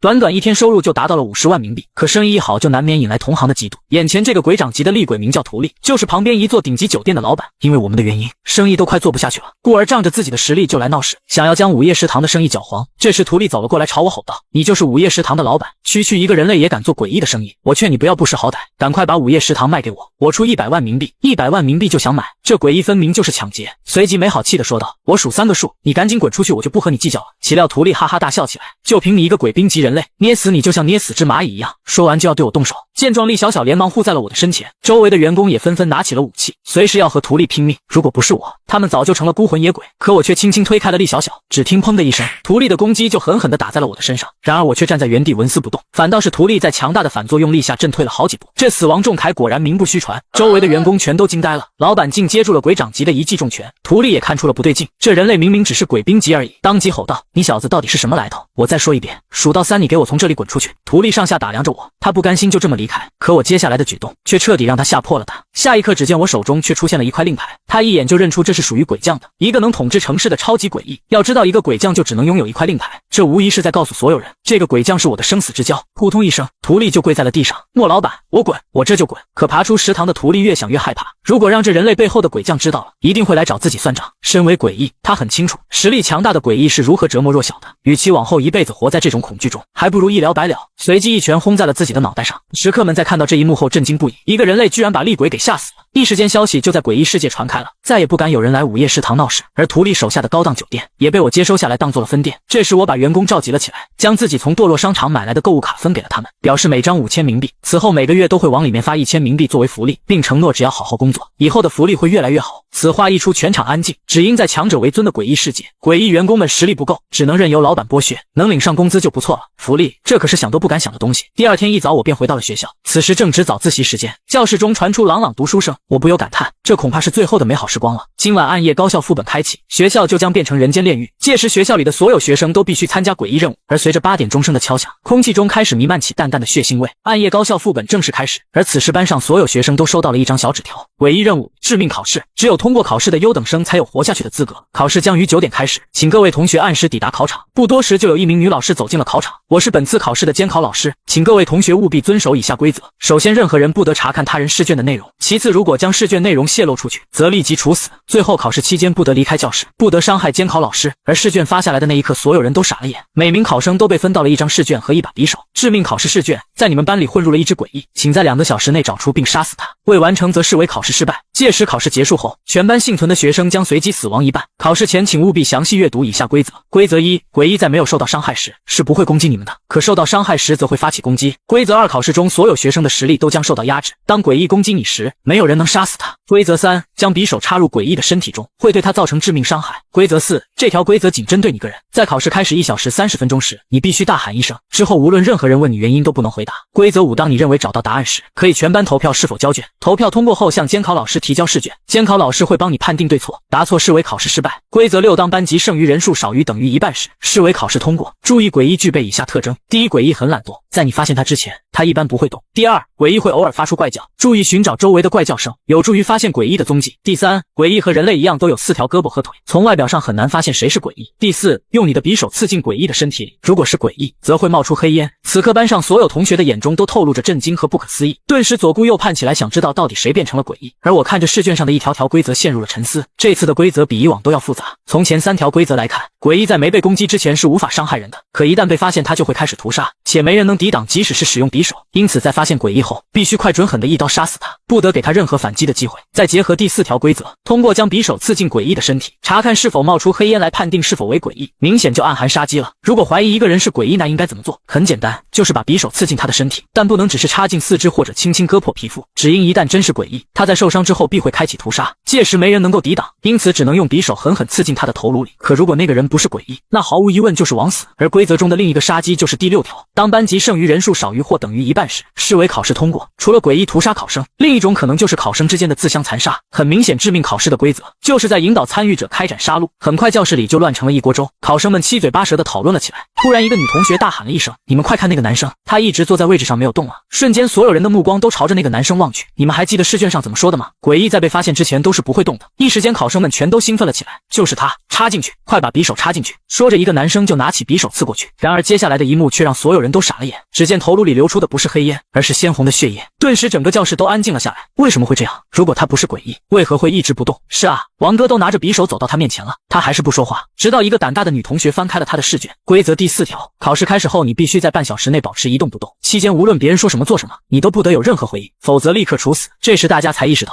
在致命考试中，稍有不慎就会死亡或者错杀其他同学。而这样的一幕在很多班级同样上演着，仅仅过去不到20分钟，就已经有不少考生被杀死了。而我所在的班级也出现了同样的情况，一名一动不动的考生引起了大家的注意，甚至已经有人拿着匕首跃跃欲试。不用试了，他不是诡异，他只是被第4条规则束缚着不能说话了。果不其然，10分钟后，第4条规则的束缚刚一结束，那名考生就猛然站起来了。我不是诡异，我现在能说话了。小莫，谢谢你救了我。顿时大家看我的目光中又多了一丝敬重。而随着时间一点点的流逝，躁动和不安逐渐在空气中弥漫，很多班级里杀戮一旦开启就无法停止。他们用看似民主的做法来进行杀戮，在发现一个怀疑对象后，便开始全班投票，只要票数过半就将这个人杀死。我是他的朋友，他平时性格不是这样的，肯定是被诡异附身了。大家开始投票，赞成的举手，杀了他，杀了他，杀了他。在接连杀了3名无辜考生后，终于有一个戴眼镜的男生站了起来，他是班里的学霸。各位同学都安静下来，听我说，我已经找到诡异了。此话一出，疯狂的教室顿时安静了下来，所有人的目光都齐刷刷地看向了学霸。其实隐藏在教室里的诡异就在我们每个人的眼前，那就是我们的监考老师。同学们面面相觑起来。学霸，你在说什么废话？规则不都说了监考老师就是诡异吗？对啊，这是所有人都知道的事。岂料学霸露出了一个神秘的笑容，可真相往往就是这么简单。大家想的太复杂了，以至于忘记了真相有时就在眼前。规则只说教室里有一名诡异，但却没说诡异只能是考生吧。一时间班上又炸开了锅，诡异任务怎么可能这么简单？可仔细想想，好像学霸说的还真有那么点道理。哎，规则确实没说诡异是什么身份。见状，学霸又补充道，这就是规则的阴狠之处。他一开始就告诉我们监考老师是诡异，故意把大家的思维带偏，认为答案不可能这么简单。不信大家可以看诡异的第3条特征，他和人类一样拥有4条胳膊和腿。我们下意识地认为诡异会变成同学的样子，可大家有没有想过，这句话其实是在暗示监考老师他也和大家一样拥有着4条胳膊和腿。一番慷慨陈词后，整个班级再次轰动。不愧是学霸，说的好有道理啊！快，我们找到答案了，快交卷！在死亡的阴影下，考生们已经迫不及待地想要逃离。你们确定要交卷吗？监考老师邪魅一笑，确定。几乎所有的学生都异口同声地喊道。与此同时，我所在的班级里有个学生灵光一闪喊道，我知道了，监考老师就是我们要找的诡异。可我却摇了摇头，你的答案是错的。为什么？那名学生明显有些不服，可不等我解释，隔壁班就传来了尖叫声。原来就在半分钟前，监考老师收完试卷后，每个考生脸上都露出了喜悦。这次多亏了学霸，终于能回家了。估计我们班是第一个答完的吧？隔壁班不是有小莫吗？他们怎么还没答完？依我看，小莫就是吹牛吹起来的。可突然监考老师的脸就变得冰冷起来，很遗憾，你们的答案是错的。所有考生随机死亡一半，结束后还活着的考生就提前恭喜你们可以回家了。下一秒，一半考生的身上就出现了一根根红线，随着红线越来越长，大片血液瞬间喷涌而出。侥幸活下来的考生全都吓得夺门而逃，他们绝望地大喊着，答案不是监考老师，答案不是监考老师。之前还在嘴硬的男生顿时被吓得满脸惨白，若不是我一口否决，班里的不少学生还真有投票交卷的打算。这时一名女同学忍不住问道，小莫，你怎么知道监考老师不是答案的？很简单，规则有冲突，规则中说了，无论如何都不能伤害监考老师，但想要鉴别诡异，又需要用匕首划伤他，这明显存在矛盾。小莫，幸好有你，不然这次我们真的就死。此时另一班内的学生为了能尽快结束考试，终于有人开始对自己的同学亮出了匕首。你们想被随机选中吗？不想的话，我倒是有个办法。什么方法？你找到答案了？不，我没有找到答案，不过我发现了另一条活下去的路，只要把他们杀到只有人数的一半，我们几个就能活下去了。终于局面彻底失控，仅仅过去10分钟，又一个班级通过了考试。当看到那些学生浑身是血从走廊离开，其他班的学生顿时明白发生了什么。突然冰冷的广播声在走廊里回荡，各位考生请注意，距离考试结束还有15分钟，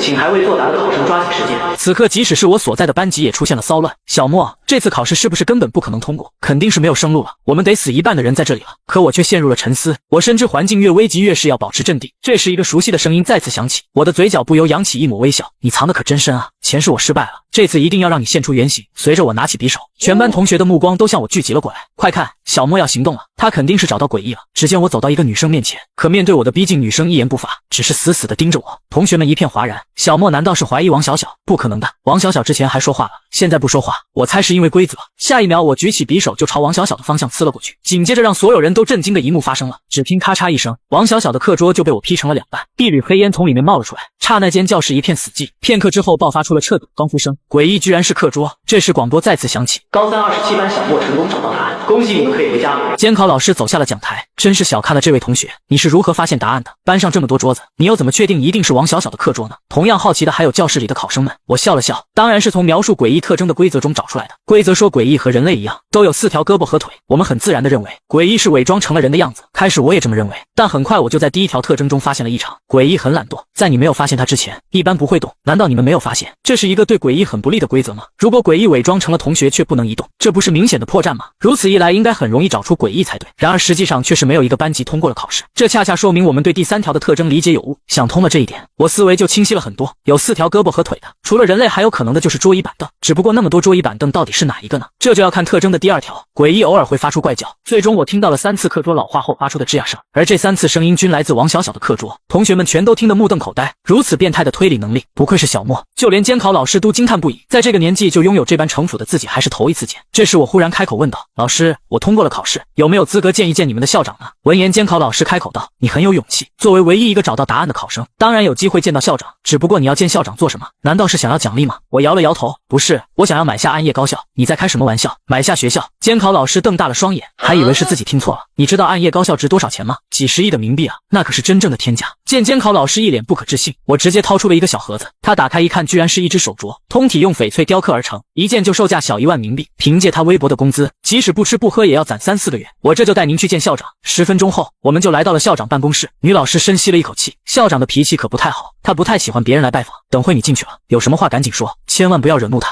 他战战兢兢地推开门带我走了进去。校长，这是我们班的小莫同学，他想要见您。他眼神中充满了不悦。你怎么回事？小小人类也配进我的办公室？你想死了是吧？校长的暴怒让女老师吓得瑟瑟发抖，眼见气氛就要剑拔弩张了，我突然露出一个微笑。校长先生远道而来，小小礼物不成敬意。说着就拿出了一大箱好酒和2条烟，这下子把校长都给整不会了。都说伸手不打笑脸人，人家提着烟酒过来，总不能把人家轰出去吧？可不等他反应，我又掏出了一个礼盒，一块价值30多万的鬼达翠翡。校长终于绷不住了，哎呀，小莫同学，这么客气干什么？作为校长，我最喜欢勤学好问的学生了。如此巨大的反差，让女老师也绷不住了。在她的记忆中，校长就从没这么亲切过。是不是哪个老师得罪你了？你别着急，我这就去找他麻烦。我连忙摆手不是，校长先生您别急，我这还有一箱好酒送给您。说着又掏出了一箱酒，然而在掏酒的时候，我却故意一个不小心把令牌给带了出来，哐当一声就掉在了地上。校长低头一看，差点没把眼珠子瞪出来，是鬼将的令牌。随即柔和的开口道：小莫同学，你有什么要求？只要我能做到的都会给你做到。我淡淡一笑，我只有一个小要求而已，我想出100亿买下暗夜高校。此话一出，校长顿时干咳一声，暗夜高校大概也就值70多亿，你确定要花100亿吗？我淡淡的点点头。我深知在诡异末世后期，暗夜高校会发展成为庞然大物，几乎能与冥府银行相提并论，到时候就不是冥币能买下来的。现在看似吃亏，实则是捡了大漏。说着大手一挥，一堆崭新的冥币就瞬间填满了办公室。校长目瞪口呆，这辈子他都没见过这么多钱。女老师更是吓得跌坐在了地上。整整几分钟后，校长才从震惊中回过神来，他深吸一口气说道：小莫同学，你的财力超出了我的想象，我承认你的钱足够买下暗夜高校了，但是我不能卖给你。实话告诉你吧，只要买下暗夜高校，你就触犯了规则。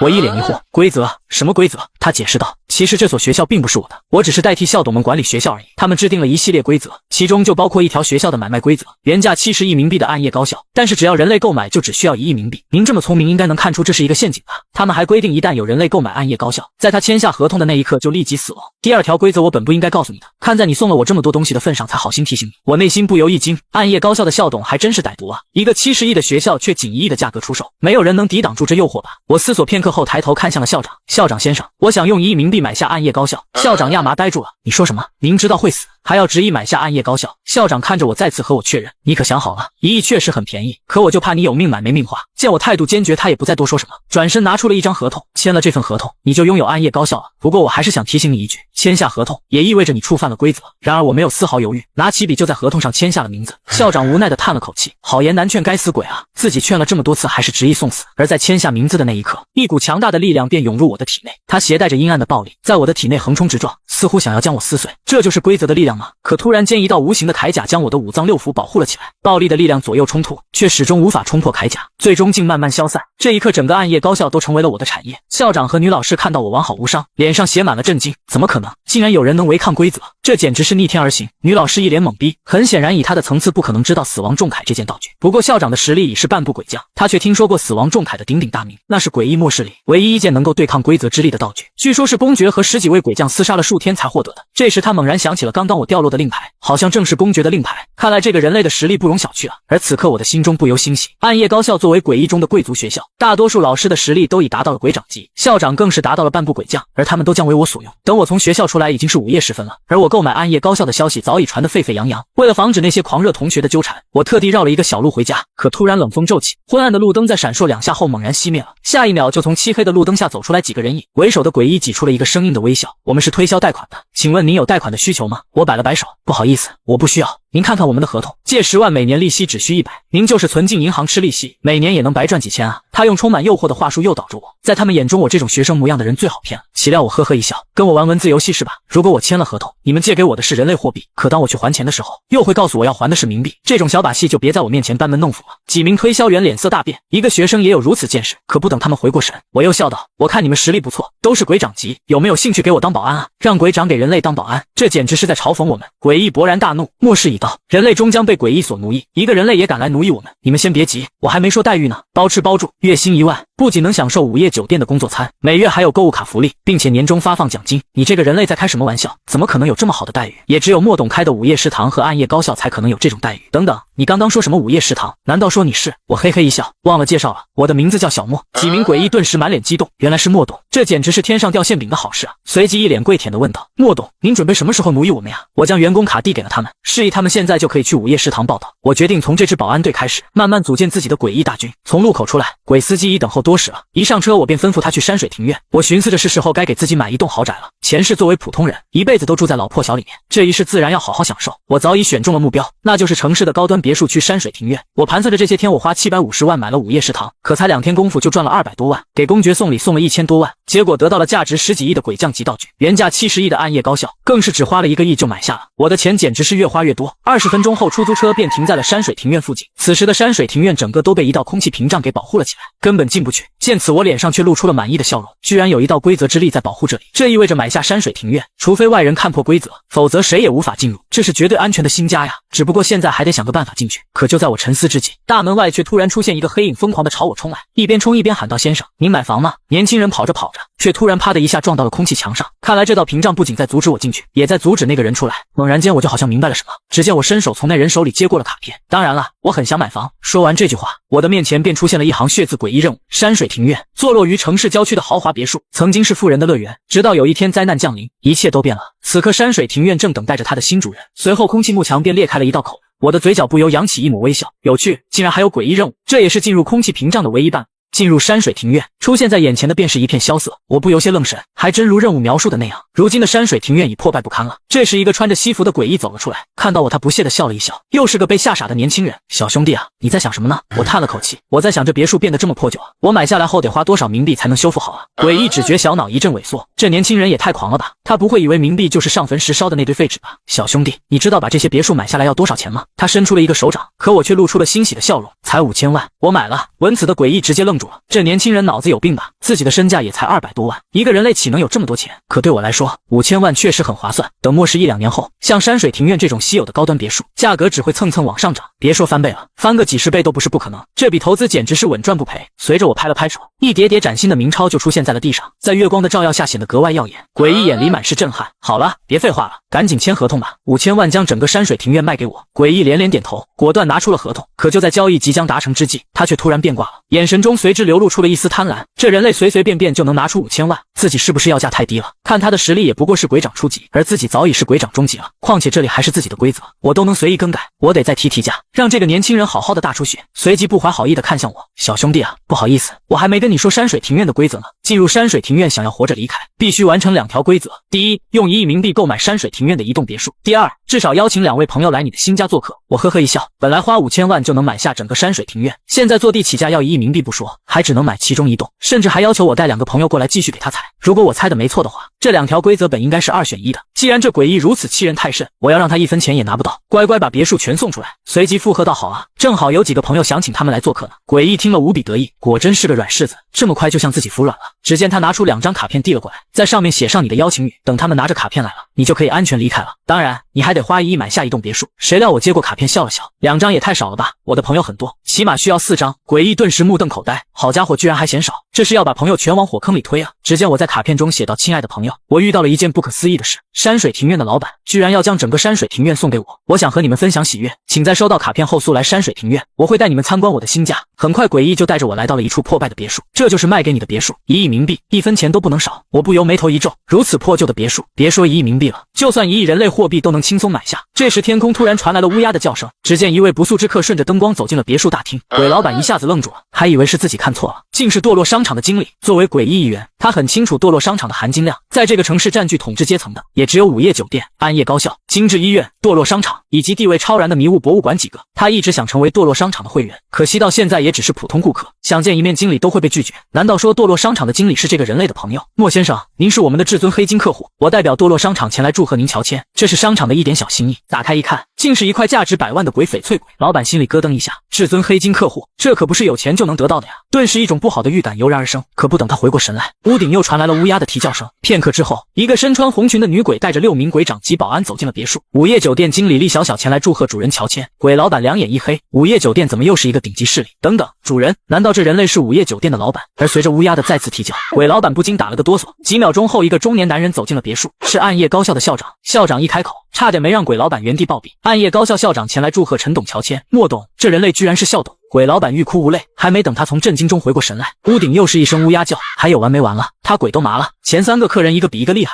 这第4个客人是什么身份，他都已经不敢想了。片刻之后，一股强大的鬼气从别墅外传来，即使是身为鬼长的他也难以抵挡。下一秒，公爵的身影就出现在了别墅门口。小莫兄弟，我收到了你的邀请函，特地来你的新家看看。我笑了笑，现在不就在新房里吗？刚才人家鬼老板说了，要用1亿冥币把这栋别墅卖给我。公爵惊讶不已，1个亿？你说这栋破别墅值1个亿？随后不满地看向了鬼老板，你打算把这栋破玩意用1个亿卖给我朋友？鬼老板当场吓尿了，扑通一声，他就跪在了地上。莫老板，这是山水庭院的合同，我愿意献上全部46套别墅以表敬意，你若不签，我便跪在地上不起来了。我摸着脑袋故意说道，你刚刚说的可是1亿冥币，1分不少啊。鬼老板都急哭了，拼命地磕着响头。我看着公爵微微一笑，你看我就说吧，老板人很大方，我不说他还不乐意了。随即拿起笔在合同上签下了名字，瞬间一股强大的规则之力便注入了我的体内。此刻我能清晰地感觉到整个山水庭院都在我的控制之下，而我的实力也从鬼长初级提升到了中级。我盘算着山水庭院一共46套别墅，其中1套最大最豪华的是山水庭院的楼王，其余的45间别墅豪华程度及大小都不相同。这么多别墅自己一个人肯定住不了。当即大手一挥，指着其中一栋说道，公爵先生，你要是不嫌弃的话，这栋别墅就送给你当度假别墅吧。公爵脸上顿时露出了惊讶的表情，几百万的别墅就这么送给自己。然而我心中却另有打算，尽管山水庭院有规则保护，外人很难进入，但万一进来个鬼将，自己拿什么抵挡？到时候请公爵出手，不仅要动用交情，还要支付一大笔酬劳，那还不如直接送给公爵1套别墅，让山水庭院也成为他的产业。一旦有外人入侵，届时不用请他出手，他也会毫不犹豫地动用实力来对抗。更重要的是，如果这里住着一位鬼将，山水庭院的价值无疑降3倍。如果再拿出10几套送给末世里的权贵和大佬，未来将山水庭院打造成诡异末世里权贵富豪们的集中地，也不是不可能。看着公爵得到了1套别墅，一旁的厉小小和校长眼中充满了羡慕，但他们清楚自己猜不过鬼长级，就算给他俩，他们也没脸收。可没想到我却微笑着看了过来，今晚的事也谢谢你俩了。山水庭院里还有很多别墅，我给你们留着呢，只要努力工作，我也给你们免费送1套。这时我又看向了堕落商场的经理，经理先生，我这几10套别墅很多都是没装修的毛坯房，我想把这些别墅都给好好装修一番，材料和家具我打算从你们商场采购。心里一听，顿时心花怒放，一栋别墅的装修少说也得几10万，而其中的楼王装修下来更是几千万都能投进去，这可是一笔上亿的大单子，明显我是在照顾他的生意。莫先生您放心，如果不能让您满意，我提头来见。处理完一切后，我便开始着手头准备下一个攻略目标了。京剧医院，这原本是一家废弃的医院，却在诡异末世的第2个星期变成了诡异场景，成为专门替诡异治疗疾病的医院。而随着末世诡异的数量越来越多，医院里的床位将一床难求，即使是诡异强者也不敢得罪医院。可在如今的末世初期，京剧医院的经营却陷入了困境，只因目前诡异的数量并不算多，人类的力量又极其渺小，无法伤害到诡异，因此根本没有什么诡异会去医院。我寻思着这正是买下京剧医院的绝好时机。第2天夜里，我便坐上私人出租车，来到了一处偏僻的郊区。黑暗中有一栋5层高的楼房，这便是京剧医院了。随着我走进大门，一行行血字便浮现在眼前。诡异任务：午夜医生。你是一位年轻的医生，医术不精的你求职四处碰壁，直到一家名叫京剧的医院为你提供了一份实习工作，成为了午夜的值班医生。这时身后传来了一声冰冷的声音，回头看去是一个护士女鬼。你就是新来的值班医生吧？请跟我来，主任医生已经在里面等你了。很快我就跟随他来到了值班手术室，推开门，一股浓烈的血腥味便迎面扑来。房间中央是一个手术台，而旁边则摆满了各种手术工具。是新人来了呀，终于有人能接替我做手术了。这本手册上面写着手术室的要求，好好跟着上面的内容去做吧，我会在旁边指导你的。我翻开一看，竟是一条规则。作为新来的值班医生，请遵守以下规则。第一，京剧医院是一家严格的医院，不允许给医生、护士以及病人送礼，否则会受到惩罚。第二，主任医生是经验丰富的老医生，他不仅不会欺骗，还总能给出正确的治疗方法。第三，在你值班的过程中，你需要治疗5位病人，完成治疗后任务自动结束。第四，在这5位病人里，你至少需要治好3位，否则视为任务失败。第5，医生的成功离不开病人的评价，是否成功治疗病人，只有病人能给出答案。第6，有的病人性格孤僻，你需要给予更多的耐心和技术。最后，京剧医院的病人较少，你需要有足够的耐心等待病人前来就诊，在任务未完成时绝不能离开值班手术室。我换好衣服便开始等待第1位病人了。半小时后，终于有一只诡异推开了门。医生，我的手臂断了，快帮我把伤口缝合好。主任医生赶忙走到病人面前对我喊道：小莫，快把病人扶到手术台上，准备给病人动手术。我听从主任的指挥，将他扶上了病床。你干得很好，下一步把消毒水拿过来给病人的伤口消毒。我不由愣了一下，用消毒水处理伤口，难道不应该是用酒精之类的东西吗？我寻思着大概是因为诡异和人不一样吧，随即走到桌子边找到了一个玻璃瓶，只见里面装着透明液体，可瓶身上却没有标签。我拿起瓶子问道：主任，是这个吗？是的，你赶紧给病人清洗伤口吧。根据规则，主任医生不会欺骗自己，我暂且相信了他的话，拿着消毒水开始给诡异进行消毒。很好，接下来把碎肉剪掉，然后才能缝合伤口。在主任的指导下，我一针一线的缝合着伤口。半个小时后，手术便顺利结束。然而我的脸上却并没有露出喜悦，反而皱起了眉头，只因这一切进行得太顺利，顺利到有些不可思议。要知道，随着诡异末世的发展，任务的难度应该是越来越高，尤其是作为顶尖势力之一的京剧医院，只可惜现在线索太少，还不足以推测出生路，只能走一步看一步。此时病人已从手术台上下来了，看上去对手术的结果很满意，医生里的医术很高明，真是妙手回春啊。我笑道：如果满意的话，请记得给个好评哦。待病人离开后，一行写字便缓缓浮现在了眼前。第1次手术评分40分，60分及格，手术结果失败。果然不出意外就出意外。我仔细回想着手术过程，为什么看似完美的手术，病人却给出了失败的结果？如果每个病人都是这样，自己又该如何应对呢？而现在只剩最后一次失败的机会。这时我猛然注意到了墙壁上的锦旗，刚来的时候明明是3面，现在好像多了1面，是一面妙手回春的锦旗。诡异场景不可能随便变化，任何细微的变化都是在暗示玩家生路。难道手术失败就会多1面妙手回春？忽然我又注意到，在一众夸赞的锦旗中，还夹杂着几面骂人的锦旗，无能庸医，全家暴毙。我顿时想到了其中缘由，锦旗的内容其实在暗示手术的成败。在诡异文化中，妙手回春代表手术失败，反而无能庸医则代表手术成功。一面墙壁的锦旗其实是在告诉玩家，主任医生的技术很烂。在这次的诡异任务中，第1次出现了错误规则，而想要验证猜想其实也很容易。只见我看向主任医生问道：请你告诉我，在过去的43场手术里，你成功了多少次？闻此，主任医生神色大变，想说什么却又说不出口。那么请告诉我，你是一位技术精湛的医生吗？一边说，我一边指着墙上的锦旗。主任沉默片刻后，终于缓缓开口了：你都猜到了。他之所以这么说，是因为我问了他根本无法回答我的问题。如果主任医生回答我的医术很好，那他明显就是在骗我，违背了第2条规则中的主任医生不会骗人的。可如果按时回答我的医术很烂，又违背了第2条规则中的主任医生技术精湛，因此只要他回答了，都将证明第2条规则是错的。你很聪明，一共有10个人来过我这，你是唯一一个问出这个问题的。那么我刚才手术失败的原因也就很明显了，都是因为主任你的指导吧？我不由深吸了一口气，很明显接下来的手术都绝不能再听主任的。然而自己对医学一窍不通，又该如何做手术呢？突然我灵光一闪，根据规则的要求，手术是否成功是由病人进行评价的。那如果把诡异病人给杀了，让他们无法评价自己，是不是就不会收到差评了？想要验证这条生路，还需要等待下一位病人。而这次我等了足足1个半小时，也没有等到一个病人。猛然间我想到，规则里也没说病人不能是自己带来的呀，为什么一定要在这里干等着？随即打通了鬼司机的电话，我现在在京剧医院做任务，帮我找几个病人来，我要给他们动手术。记住，病人必须得受伤，而且必须要给我5星好评。司机挂断电话后，就立马带着几个鬼长及保安一起去找病人了。而此时在一条漆黑的小巷里，一只碰瓷鬼正在黑暗中潜伏着，等待着送上门来的猎物。遇到这种诡异，最好的方法就是加速碾过去。车主一旦下车和碰瓷鬼纠缠上，碰瓷鬼就会开出条件，要求车主支付一定数额的冥币作为赔偿。要是出不起冥币，就违反了规则，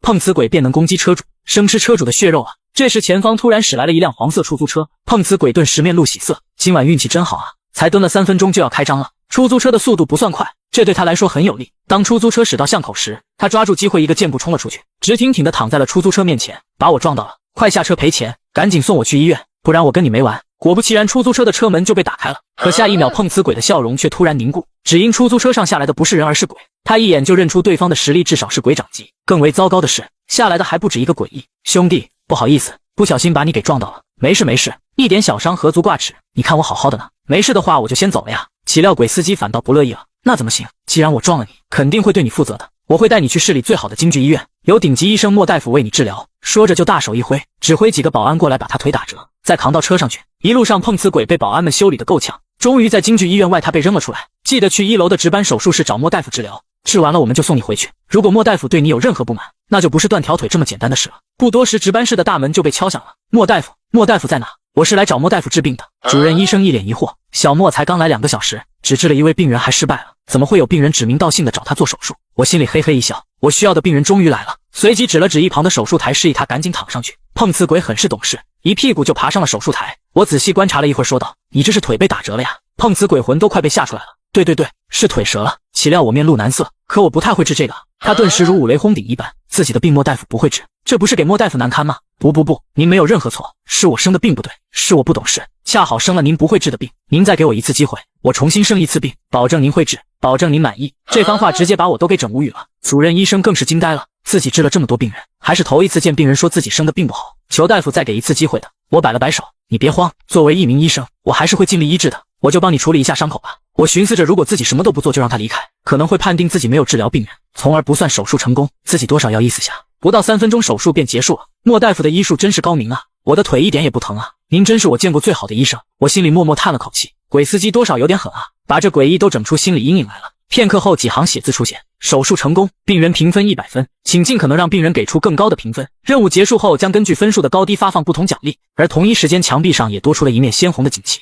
全家暴毙。不一会儿，又有一位病人走进了值班室，毫无疑问，这也是鬼司机找来的。2个人都被打得不轻，其中一个甚至直接被打得半瘫，由同伙扶着进来的。莫大夫在哪里？我们要找莫大夫治病。我脸色突然微微一变，如果没记错的话，这只诡异曾经得罪过自己。此时绿毛看着我要吃鬼的眼神，心里一阵发毛，自己应该没得罪过这个人类吧？从诡异末世到现在，也不过才杀了3个人，吃了2个。他很确定自己甚至都没见过我。我心里嘿嘿一笑，这辈子确实没得罪我，只不过上辈子可把我得罪死了。原来就在这2诡异搀扶着走进手术室时，我便一眼认出了这只绿毛。前世当我还是个小白时，和大多数人一样在诡异末世里挣扎求生，一次不小心落入了这只诡异的陷阱中，触犯了规则。虽然最终侥幸逃脱了，却断掉了一根手指，那种十指连心的疼痛我能记一辈子。随即指了指旁边的手术台，示意他躺上去，紧接着就走到了墙壁边，拿起了一个除颤仪，这是专门给诡异用的仪器。只见上面标注着会对诡异造成巨大伤害，非紧急情况不能使用。可我却直接把电流开到了最大，对着绿毛的身体就狠狠按了下去。瞬间惨叫声响彻了整个手术室，和他一起的红毛被吓得大气都不敢出，这是要把鬼往死里整了，再这么垫下去就要糊了。不一会儿，绿毛就彻底没了动静。我收起除颤仪，对着红毛说道：“不好意思，我医术不精，不小心把你朋友给治死了。”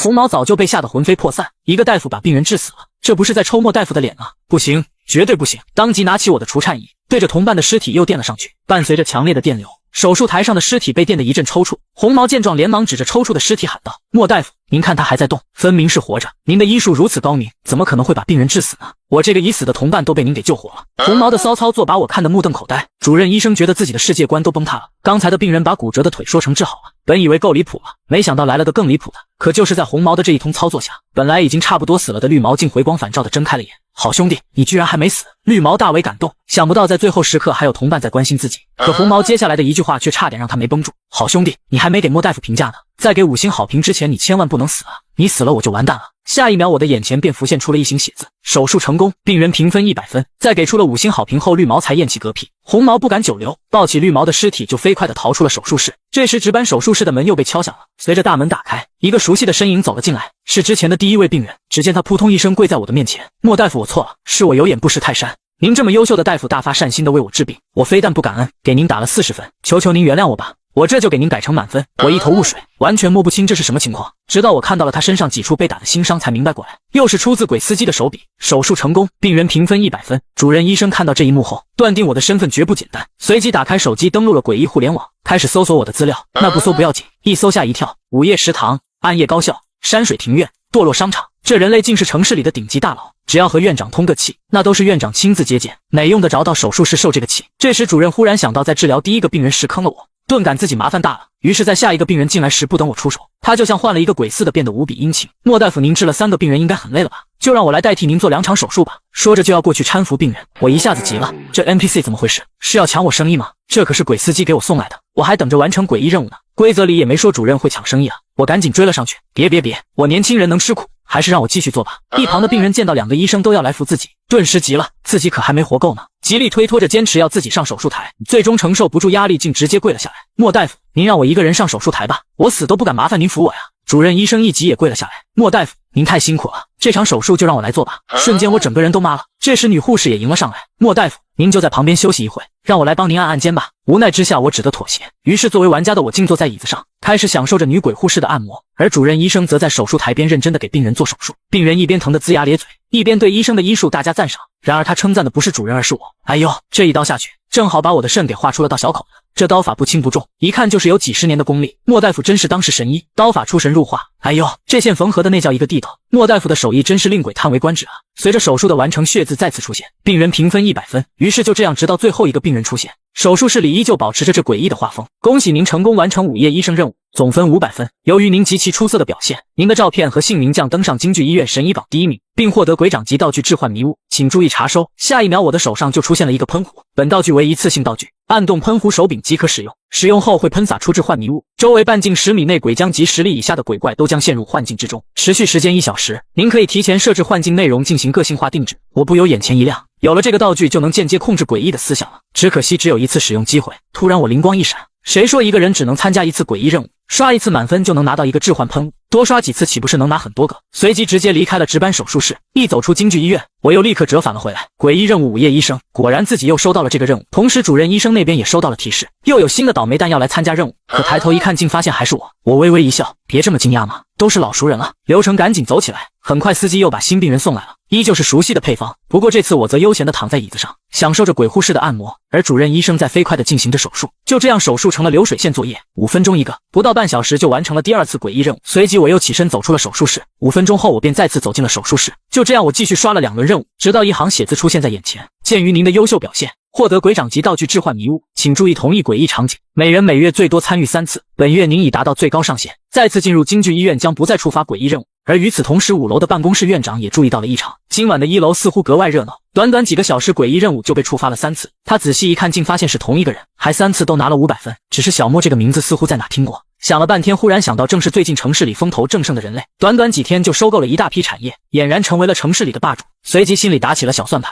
现在医院亏损严重，每天都要亏个上百万，要是能忽悠这小子接盘把医院买下来，自己岂不是又能大赚一笔？想到这里，他二话不说的就朝楼下走去。而此时的我正在为如何能见到院长而发愁。突然手术室的大门被打开了，哎呀，这不是小莫大夫吗？久仰大名，这是我给您准备的小礼物，还请您不要拒绝。我接过一看，好家伙，竟是一支用纯鬼晶打造的金笔，在堕落商场里售价就高达10万冥币。莫大夫医术如此精湛，不进入医学领域发展，简直是诡异界的一大遗憾啊！我手里正好有京剧医院，如果莫大夫想要进入医学方面发展，我可以助莫大夫一臂之力。我瞬间明白为何院长会如此殷勤了，原来是想让自己接盘。估计在场的除了我，没人会认为医院是个好资产，那可太好了。没想到院长先生会这么大方，居然愿意把京剧医院卖给我。眼看我上钩了，院长心中一喜，当即又补充道：我们京剧医院可是周围几个城市里独一无二的医院，院里有20多名医生，个个医术精湛，要是发展好了，每年赚个几百亿那都是轻轻松松，只要20亿，京剧医院就是你的了。听到院长出价20亿，我撇了撇嘴，搁这糊弄傻子呢。如果京剧医院经营正常，现在估值大概在50亿左右，可是现在的情况是天天亏损，这么一个亏损的无底洞竟敢出20亿，院长先生你太没诚意了。一边说我一边失望地摇着头。院长见状立马急了，即使是亏本他也想把医院卖出去，只因在诡异末世里，任何一个诡异场景都不能随意关闭，作为老板，只要还活着就必须维持场景的运转，一旦违背了这一规则，即使老板是鬼王也会被规则抹杀。院长咬咬牙问道：莫先生，那你说一个数吧。我随即伸出手指比划了个1，我心里预期的价格是10亿冥币。院长惊讶不已，他没想到我居然杀价这么狠，但想着早卖一天就少亏一天，也只得无奈答应。那好吧，就一个亿成交。此话一出，我目瞪口呆。院长似乎是误会了自己的意思，一根手指是代表10亿，他却理解成了1个亿。见我迟疑了，院长以为我仍不满意，于是又咬咬牙喊道：“9000万！”我再次震惊了，这比暗夜高校还便宜啊！可没想到，就是我这又一迟疑，竟让院长再次压低了报价8000万。见我依旧不为所动，又开口道：“7000万，不能再低了。”院长的眼睛都红了，估计再砍下去就真急了。我随即露出勉强的表情：“7000万还是有点贵，不过院长你人这么好，我也不好意思再砍价了。7000万我就勉为其难的买下吧。莫先生，你相信我，买下京剧医院你绝不会吃亏的。”他笃定用不了多久，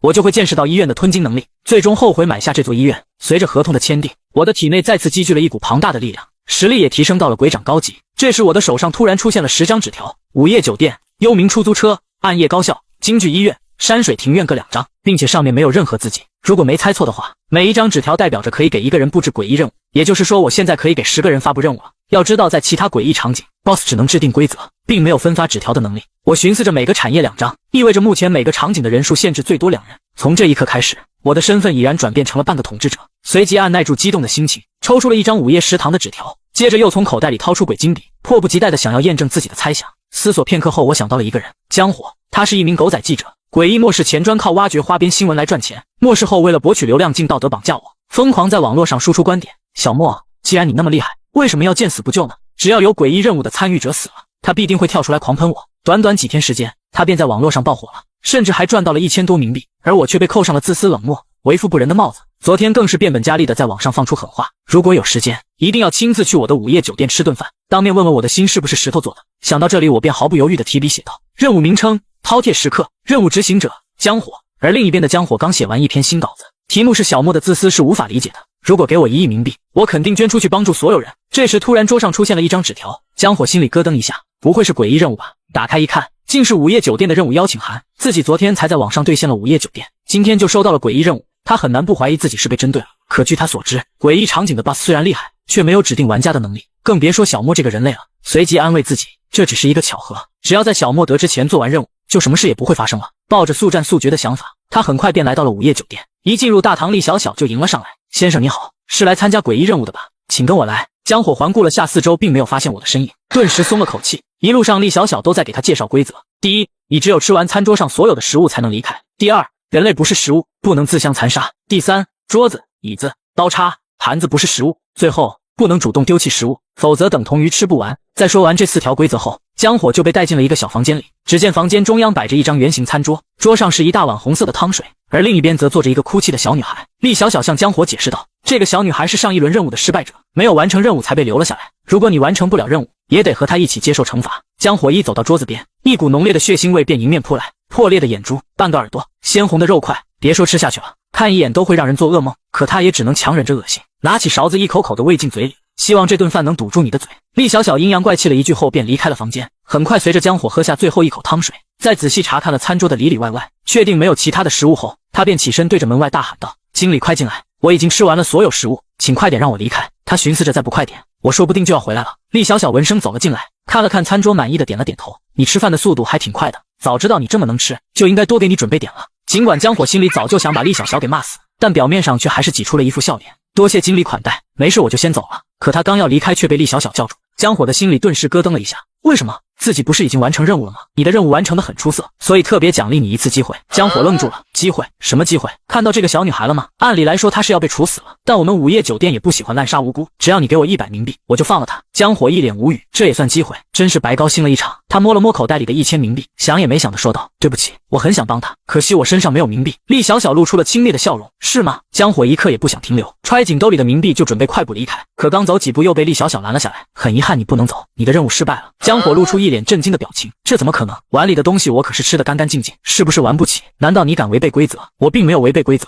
碗里的东西你确实吃完了，但是还有食物你没有吃下去。说着厉小小就指向了一旁的小女孩，她也是食物。江火彻底震惊了，小女孩不是上一次任务的失败者吗？为什么也是食物？厉小小玩味一笑，因为她一直趴在桌子边哭泣，所以她也是桌上的食物。胡说！江火声嘶力竭地吼道，规则里明明都说了人类不是食物，你是在欺负我不懂规则吗？厉小小耸了耸肩，可是你又怎么确定她就是人类呢？下一秒只见小女孩双眼变得得猩红，很明显这就是一只诡异。江火顿时快要崩溃了，他隐约感觉自己今天要交代在这里了。可忽然他又想到了什么，当即对着厉小小喊道：“规则是错的，这个小女孩这么大，即使知道她是诡异，也不可能把她吃下去。正常人哪有这么大的肚子？没有生路的规则是无效的。”岂料厉小小平静地笑了笑，规则的第4条，你不能主动丢弃食物，否则等同于吃不完。言外之意就是食物如果主动离开，就不会算你吃不完。我已经给过你机会了，只要花100冥币救下她，她便会离开酒店。可你却毫不犹豫地拒绝了。如果我没猜错的话，在你的口袋里应该有很多冥币吧？江火先生，你不是曾经说，如果你有1亿冥币，会毫不犹豫地帮助别人吗？现在怎么让你花100冥币，你却不乐意了吗？江火听出了厉小小的弦外之音，颤抖着询问：难道说这些规则是小莫制定的？是的，你猜的没错，这4条规则都是莫老板给你设计，就连你的拒绝也在莫老板的意料之中，因为这就是诡异末世里的人性。莫老板让我带句话给你，在诡异末世不去主动伤害一个无辜之人，就已经是最大的仁慈和善良了，而你站在道德的制高点肆意伤害他人，莫先生对你的行为感到无比恶心，他这辈子都不想再见到你了。下一秒凄厉的惨叫声就响彻了整个酒店。而在另一边的京剧医院里，得知江火已死，我满意的点了点头。我寻思着，现在整个诡异末世能治疗诡异的医院本就极少，平均4-5个城市才有一家，如果能把京剧医院90%的致死率降到10%，可以想象诡异们将会对医院有多大渴望，到时候冥币岂不是源源不断的来？而当京剧医院的名声打出去后，那些有钱有势的诡异为了能得到最好的治疗条件，甚至会不远万里的从世界各地汇集到望江市，届时我所在的城市将成为整个诡异末世的中心，而我手里的山水庭院价格也自然而然的能被炒上天去。随即转身对着主任说道：带我去院长办公室看看。很快我便在主任医生的带领下来到了顶楼，这里是一片 VIP 病房，我盘算着等京剧医院发展起来后，这些 VIP 病房都能成为我手中的利器，想要和哪个鬼将鬼王交朋友，直接送上的象征身份的 VIP 病房使用权就行了。而走到尽头便是院长办公室了，进去后我从桌边的抽屉里拿出了京剧医院医生名单，上面记录着医院全部20-30个医生的资料。忽然一个名叫治不死的医生吸引了我的注意，他的治疗成功率竟高达50%。我依稀记得前世确实有个叫治不死的名医，这个医生最开始在京剧医院，后来跳槽去了更大的医院发展，随着时间的推移，他的医术突飞猛进，以至于到了诡异末世后期，成了专为鬼王治病的一代名医。对于这样一个人才，我自然要将他收入麾下，随即吩咐主任把治不死大夫给喊过来。很快一个年轻大夫便走进了办公室。你就是治不死大夫？我仔细打量着眼前的诡异。是的，我就是。请问院长您找我有什么事吗？我直接开门见山的说道。京剧医院的治疗水平实在太次了，治不死大夫，我很看好你的能力，我想把医院交给你来打理，我会为你提供海量的资源和支持，你能否在半年内帮我把京剧医院发展成为诡异末世里最好的医院？此话一出，治不死猛然一惊，随即试探性的问道：莫院长，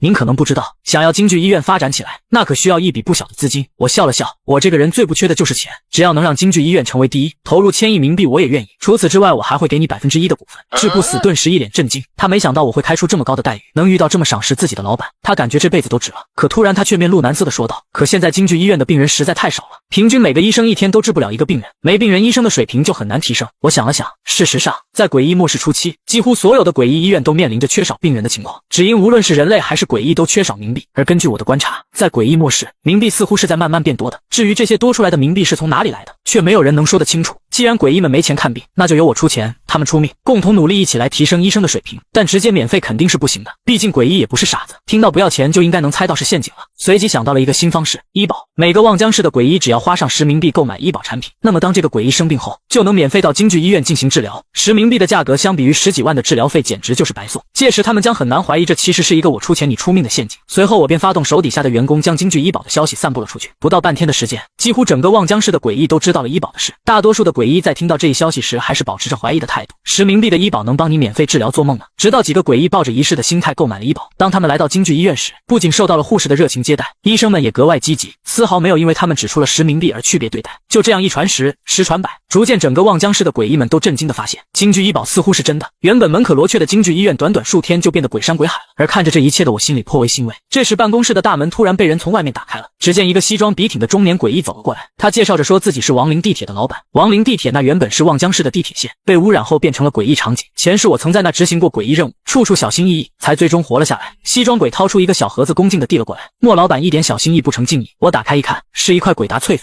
听说莫老板喜欢手表，希望您不要嫌弃。我寻思着无事献殷勤，非奸即盗，即询问他找我有什么事。他皱起眉头解释道，最近望江市的诡异数量不多，地铁运转起来每天都在亏钱。听说莫老板豪爽大气，喜欢收购濒临破产的场景，所以我想邀请莫老板去亡灵地铁视察。如果莫老板感兴趣，咱们可以谈谈价格。我想把亡灵地铁卖给你。好家伙，竟是上门来求收购的，但送上门的买卖我岂能拒绝？不多时，幽冥出租车便停在了地铁站入口。这时一个男诡异走了出来，欢迎各位新来的乘务员，我是你们的领班。作为一名合格的乘务员，你们需要服务好每一位乘客，并处理各种突发情况，同时请遵守乘务员守则。第一，一，作为一名合格的乘务员，你需要有着良好的时间观念，距离地铁发车还有1分钟，请务必在1分钟之内进入地铁。第二，乘客的任何要求都不能拒绝。第三，如果您姓莫，是一名高中生，身高181厘米，那么您可以忽略前2条规则。随着男诡异宣布完守则，在场的所有人都齐刷刷地看向了我。现在诡异为了跪舔小莫都这么不要脸了，为了遵守规则，玩家们全都争先恐后地朝地铁跑去，而我却在西装鬼的殷勤招待下慢悠悠地走向地铁。刚走进车厢就听到了一只鬼乘客正在抱怨：喂，乘务员，你们是怎么回事？为什么地铁还不发车？我笑嘻嘻地挥了挥手，不好意思，是我来晚了，让你久等了。听到我道歉的声音，西装鬼的脸色唰的一下就变了，让小莫给诡异道歉，我这生意到底还做不做了？二话不说就将鬼乘客扔出了窗外。随着地铁缓缓开动，鬼乘客们开始不断地给玩家们出难题。喂，那个戴帽子的乘务员，我要一条毯子，3分钟之内必须送到我手里。那个高个子的乘务员，我的行李不知道丢在哪一节车厢了，10分钟内必须给我找到。我想要喝新鲜的血液，乘务员，快给我血液！一连串的呼喝声在车厢内此起彼伏，玩家们无一例外忙得满头大汗，就怕稍不留神漏掉某个任务或者超出了规定时间。而我却坐在头等座上悠闲地吃着水果，旁边的西装鬼随时伺候着，时刻为我答疑解惑。这时一个穿着得体的诡异走到了我的面前。莫老板您好，我是诡异便利店的店主，这是我的名片，我有一些特产想要送给您，如果您觉得满意的话，可以随时来我店里，我会给您最优惠的价格。一说完就递上了一堆特产，车厢里的其他诡异顿时如梦初醒，我怎么没想到呀，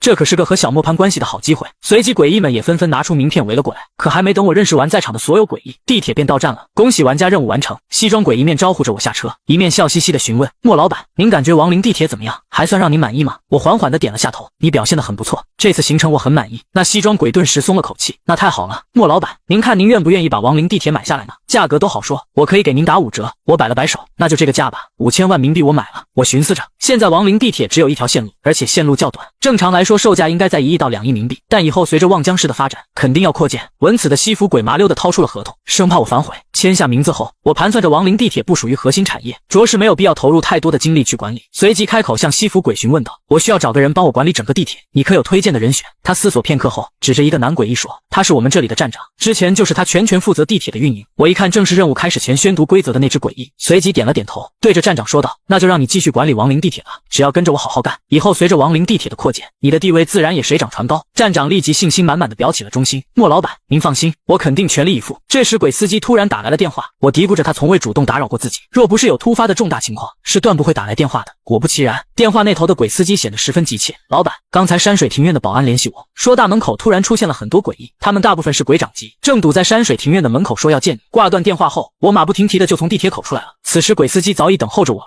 一路上我的脑子飞速运转，思考着为什么会有那么多诡异找上门来。难道说是医保的事？那些被我坑死的诡异是他们的家人来寻仇了吗？可想想又觉得不对，只因鬼长级很多已是小型场景 BOSS， 他们很惜命，不可能会去买医保。3分钟后，出租车便停在了山水庭院的门口，只见大门外挤满了诡异，少说也有上百个，其中一个眼尖的发现了我，立刻高呼起来：莫老板来了，大家快冲啊！瞬间上百个诡异就齐刷刷的向我冲来。哎，莫老板，莫老板，你别走，您看看我的诡异场景吧。莫老板，我的诡异场景快要倒闭了，我可以低价出售。莫老板，救救我，我的打3折出售，只要求当面交清冥币。此刻我终于明白这些诡异是来干什么的。我结合前世的经验，略微思考后便琢磨出了背后的门道。如果没猜错的话，现在正是爆发诡异末世经济危机的时候，在诡异末世初期，冥币数量稀少，对于普通诡异而言，顶多也就是辛苦点，勉强还能苟活下去。但对于那些诡异场景的 BOSS， 情况就要糟糕很多。要知道维持一个诡异场景，花钱是必不可少的，一旦场景面临倒闭，这些老板可是要被规则处死的。为了避免倒闭，他们疯狂寻找冥币，然而冥币的数量实在稀少，故而造成了因冥币短缺而导致的经济危机。望着面前这些挥舞着的合同，我意识到发大财的机会要来了。别看这些产业现在是打折出手，等到经济危机一过，那可都是赚钱的好生意。随即对着这些焦急的诡异们喊道：别着急，一个个排队，只要产业好，价格合适，我都会买下来。在忙活了整整1天后，整个望江市的诡异场景，除了堕落商场和迷雾博物馆外，其他193个场景已悉数收入我的囊中了。此刻我能明显感觉到体内深处正充斥着一股庞大的力量。轰的一声，天空雷云翻滚，巨大的能量从天而降。我紧闭双眼，引导着这股雄浑的力量寻找突破的契机。突然我的体温开始迅速下降，四肢逐渐变得冰凉，皮肤变得苍白诡异，甚至心脏也正在缓缓停止跳动。这一切的变化都在表明，我正在变成一个死人。触发隐藏奖励，获得新技能诡异化。使用此技能后，能在短时间内从人类阵营切换至诡异阵营，并拥有诡异全部特征。持续时间3至10分钟，冷却时间7天。需特别注意的是，任务纸条派发对象仅为人类，在你诡异化期间，纸条将无法分配任务给你，你可以借此躲过诡异任务。若你已不幸身处任务之中，使用此技能可立刻终止任务。借届时诡异任务将自动解除，可随时离开诡异场景。忽然我的面前又多出了几行小字：等级提升，您所拥有的每个诡异场景的纸条数量将由2个增加至5个，并增加恢复功能，每次消耗掉的纸条将在7天后重新恢复。我激动不已，盘算着自己现在已掌控193个诡异场景，如果每个场景能派发5张纸条，那么一共就能派发近1000张了。随即吩咐鬼司机开车去四处看看，一路上我都躺在后座上思考接下来的规划。这时前方的十字路口突然出现了2个招手的黑衣人，我示意司机继续开，不用搭理他们。可就在幽冥出租车经过2人时，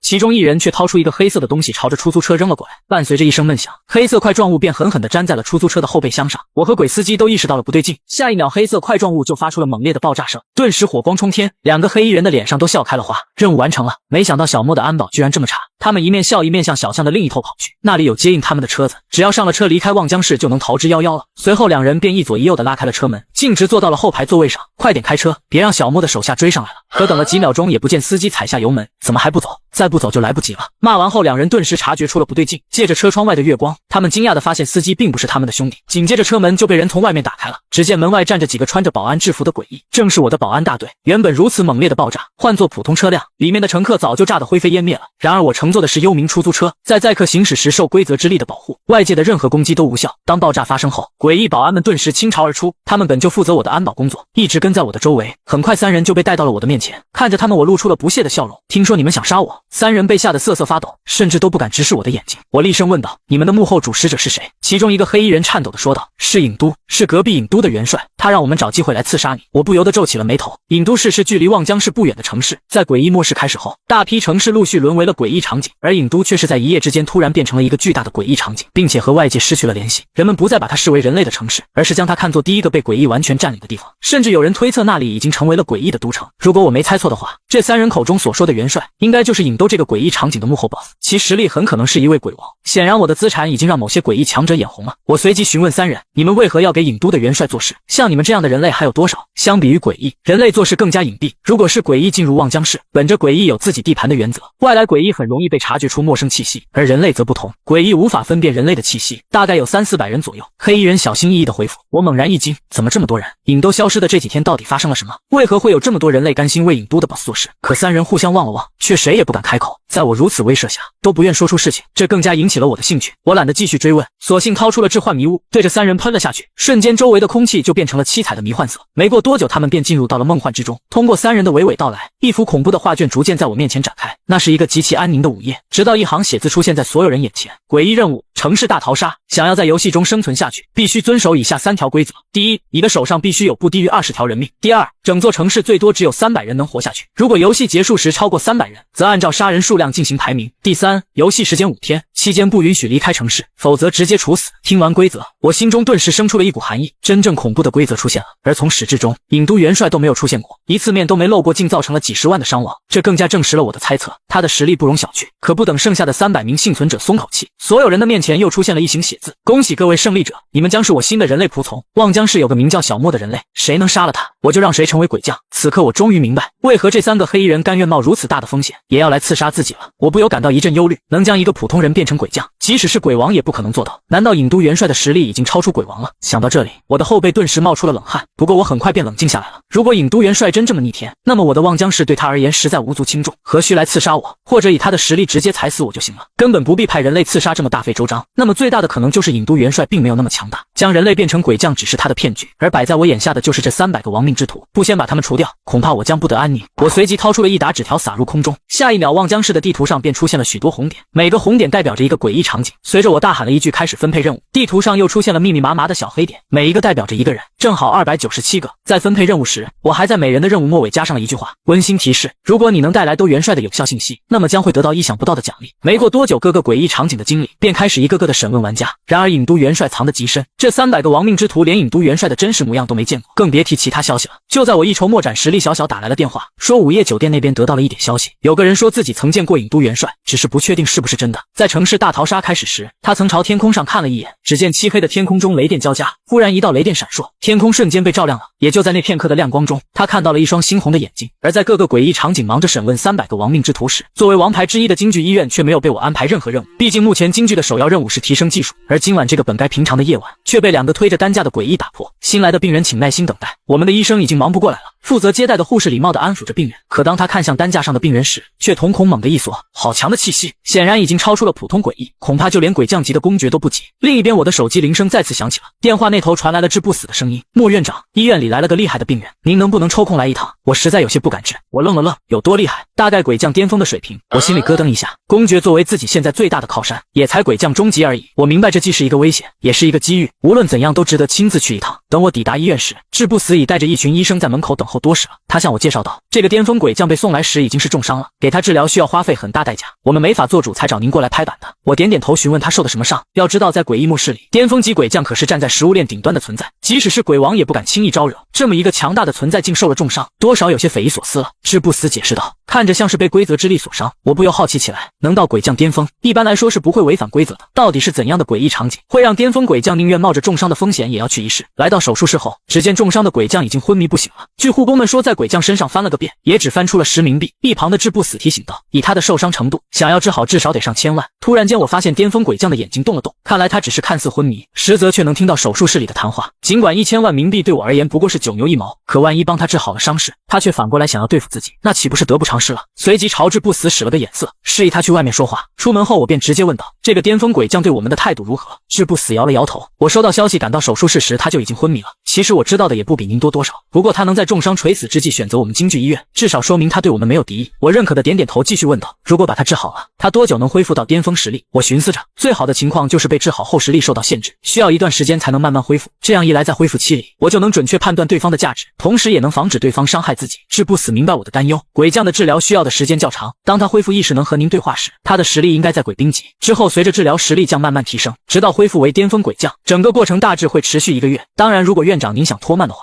我也可以把恢复期拖到1年。突然他压低声音说道，我手里有一款新研发的药物，对鬼王以下鬼医都有效，这款药分为2部分，我称之为致命针和解毒针。将致命针注射到鬼医体内后，表面看上去没有任何影响，甚至还有着强健体魄的效果，但是如果在2天内不注射解毒针，届时期限一到，致命针里面的毒素就会破坏鬼医身体，鬼王之下没有鬼医能够抵挡。如果院长您不放心，我可以在治疗过程中添加致命针，每2天更换一次。我不由有些感到吃惊，能杀死鬼将的新药，这如果搁在道具序列里，多少也能算得上鬼将级道具。京剧医院果然没让自己失望，可是治不死却又叹了一口气，莫院长您别太高兴了，这款药品的局限性也很多，最明显的就是必须像点滴一样，至少1个小时才能完全注入对方体内产生效果，如果用于战斗刺杀就显得有些鸡肋了。我安慰着治不死，自己已经很满意了，随即就将巅峰鬼将交给他来处理了。等我走后，治不死便开始动手术了，他心里早就乐开了花，像等级这么高的冤种可不好找了，那些普通鬼医等级太低，一上猛药就给治死了。现在好了，有个半死不活的鬼将在这，以前没机会试的现在都能狠狠的试一试了。而另一边的我开始思索尹都元帅的事了，对方胃口很大，摆明这是要自己的全部财产，用冥币肯定是行不通了，而除了一双血红的眼睛外，其他信息一概不知，要是自己也能给鬼医发布任务纸条就好了。就在我发愁时，治不死又打来了电话，莫院长，巅峰鬼将已经醒了，您有时间来见见他吗？他说想跟您见个面。很快我就来到了 VIP 病房，见到我进来，巅峰鬼将当场就激动的要拔了吊瓶起身相迎，我一脸温和的制止了他，别客气，都是自己人，还不知道阁下怎么称呼呢？巅峰鬼将想了想说道，我没有名字也没有诡异场景，喜欢流浪四方，大家喜欢称呼我为荒野浪人。我有些惊讶了，巅峰鬼将居然是个孤魂野鬼，要知道像这种四处流浪的能达到鬼将级别的，其所拥有的底牌和情报往往比普通鬼医要多得多。而荒野浪人究竟遭遇了什么？到底是怎样的诡异场景，让他愿意冒着陨落的风险也要前去一试呢？可不等我开口询问，荒野浪人就掏出了一块令牌，莫院长，你耗费1000万冥币来救助我，这份人情我难以为报。实话跟您说吧，我浪迹天涯，兜里确实没多少冥币，根本付不起医药费。莫院长若是不嫌弃，请收下我的贴身令牌，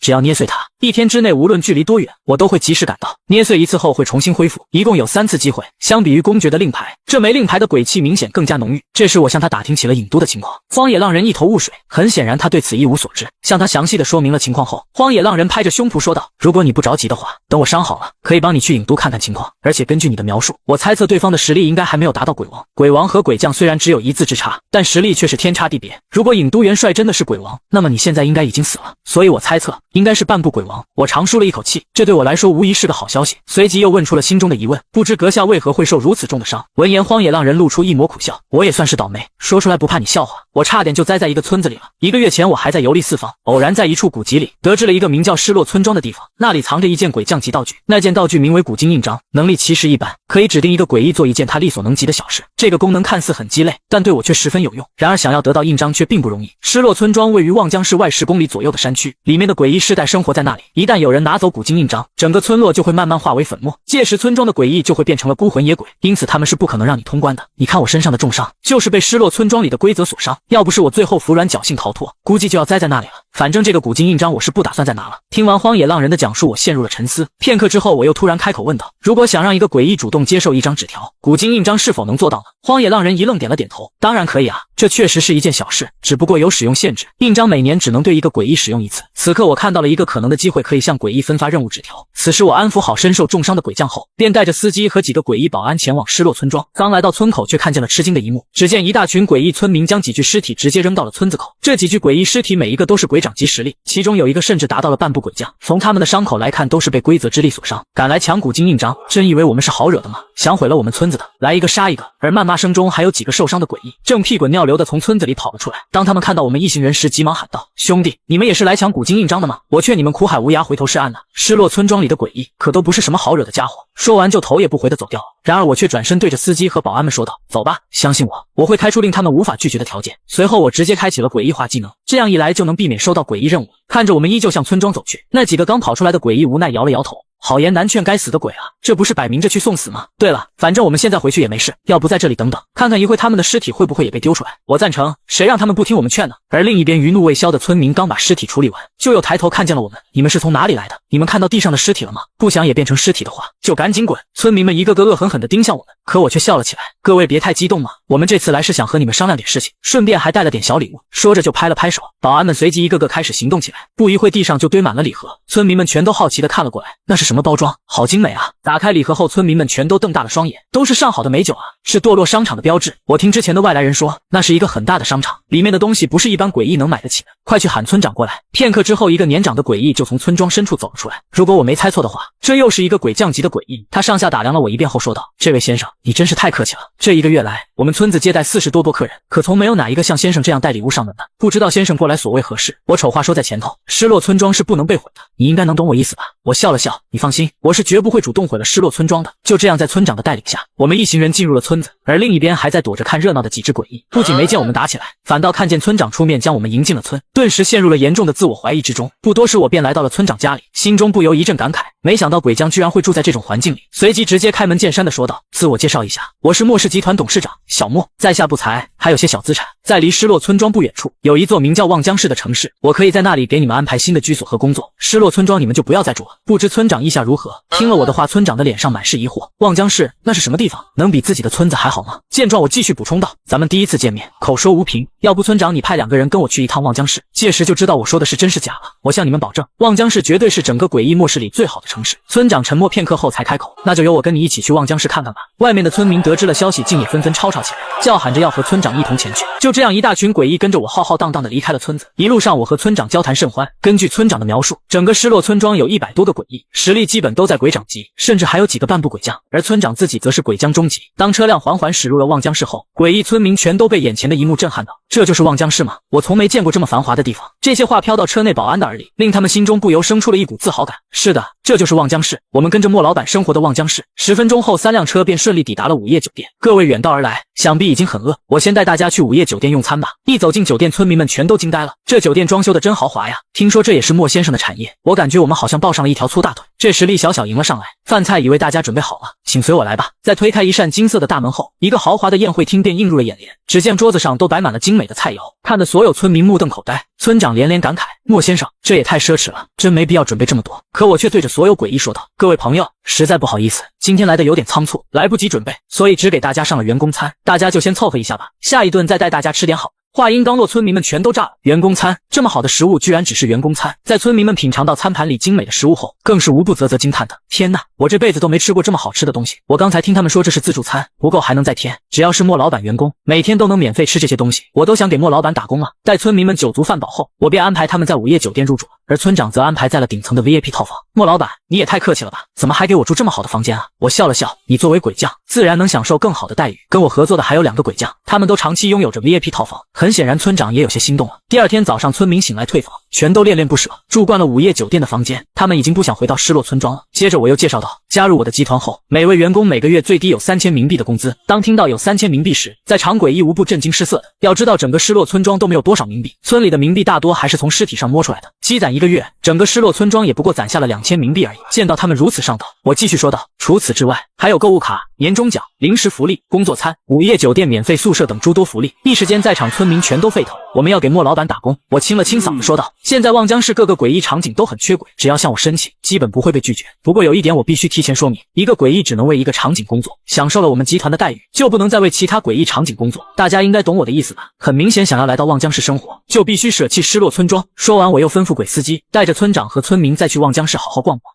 2天下来，村民们全都乐不思蜀，没有任何一个诡异还想继续留在失落村庄。到了晚上，我又找到村长，带他来到了京剧医院的顶层，并向他介绍道，这些 VIP 病房都是为我们集团的鬼将准备的，只要住进了 VIP 病房，不仅看病费用全免，还能享受治不死大夫的亲自治疗。最后又带着他来到了山水庭院。一进入山水庭院的领域，村长就眉头一皱，他察觉到了一股极强大的力量，这里还有一位鬼将，味道似乎像某位故人。我点点头说道，实不相瞒，跟我合作的鬼将都可以在山水庭院拥有一套自己的别墅，不远处还有一所暗夜高校，是末世最顶尖的诡异学校之一。与我合作的鬼将，他们的小孩都可以获得入学资格，并设有专门的班级。村长听完直接说道，莫老板，不用再说了，我这就带您去把我们村给拆了。我只有一个要求，我们跟您签订终身合同。不多时，我们一行人又浩浩荡荡地回到了失落村庄，村民一个个围了上来。莫老板，您来看看我家的房子。莫老板，先来我家，我拆得快。莫老板，我这边已经在拆了。在诡异村民们齐心协力的努力下，1个小时不到，失落村庄就被拆成了一片废墟。这时村长走了过来，莫先生，您要不往外避一避吧？等会古今印章出现后，整个失落村庄都会崩塌，我怕伤到了您。村长的这番话让我的心中多出了些想法，整个失落村庄都会崩塌，这代表着诡异场景并不是永恒不变的。要知道诡异末世最主要的组成就是各个场景，如果诡异场景能崩塌消失，这是否意味着若能找到摧毁各个诡异场景的方法，就能终结诡异末世了？随着一股浓郁的鬼气从一口古井中涌出，瞬间整个村子都笼罩在了一层黑雾之中，这种感觉让我很不舒服，但身边的诡异们却极其享受，对他们来说浓郁的鬼气是难得的补品。其中一个保安甚至当场开始了突破，隐约有从鬼掌初级突破到中级的迹象。我的大脑飞速运转着，自从诡异末世开始后，世间的鬼气便从无到有，越来越多，鬼气越多，这个世界就越适合诡异生存，同时也越不适合人类。鬼气不可能凭空出现，肯定有其来源所在。今天见到失落村庄后，我逐渐开始怀疑，鬼气很有可能就来自于诡异场景。而几分钟后，随着一股金色的光芒从古井中散发出来，准鬼王级道具古今印章出现了。下一秒，失落村庄便地动山摇起来，随后逐渐变得扭曲，直至变成一个漩涡，最后失落村庄便消失得无影无踪了，取而代之的是一个被废弃多年的人类村落。看来失落村庄在崩溃后又重新回到了原来的模样。我隐约感觉自己接触到了诡异末世里的重大秘密。这时村长将古今印章交到了我的手里，古今印章，准鬼王级道具，一枚来自神秘人物的印章，在某次变故中从他手中脱落，从此不知所踪。使用印章可对鬼王级以下诡异发布命令，等级不同则发布命令的限制不同。对鬼将级诡异只能发布轻微易完成的命令，对鬼长级诡异可发布使他们致残的命令，对鬼兵级诡异则可发布致他们死亡的命令，而对于鬼民级诡异则无视保护规则，可以直接命令他们去死。古今印章可同时对100个诡异下达命令，但对于同一个诡异每年只可向他下达一次。作为神秘人的东西，印章在离开他后力量有所削弱，你可以试着寻找办法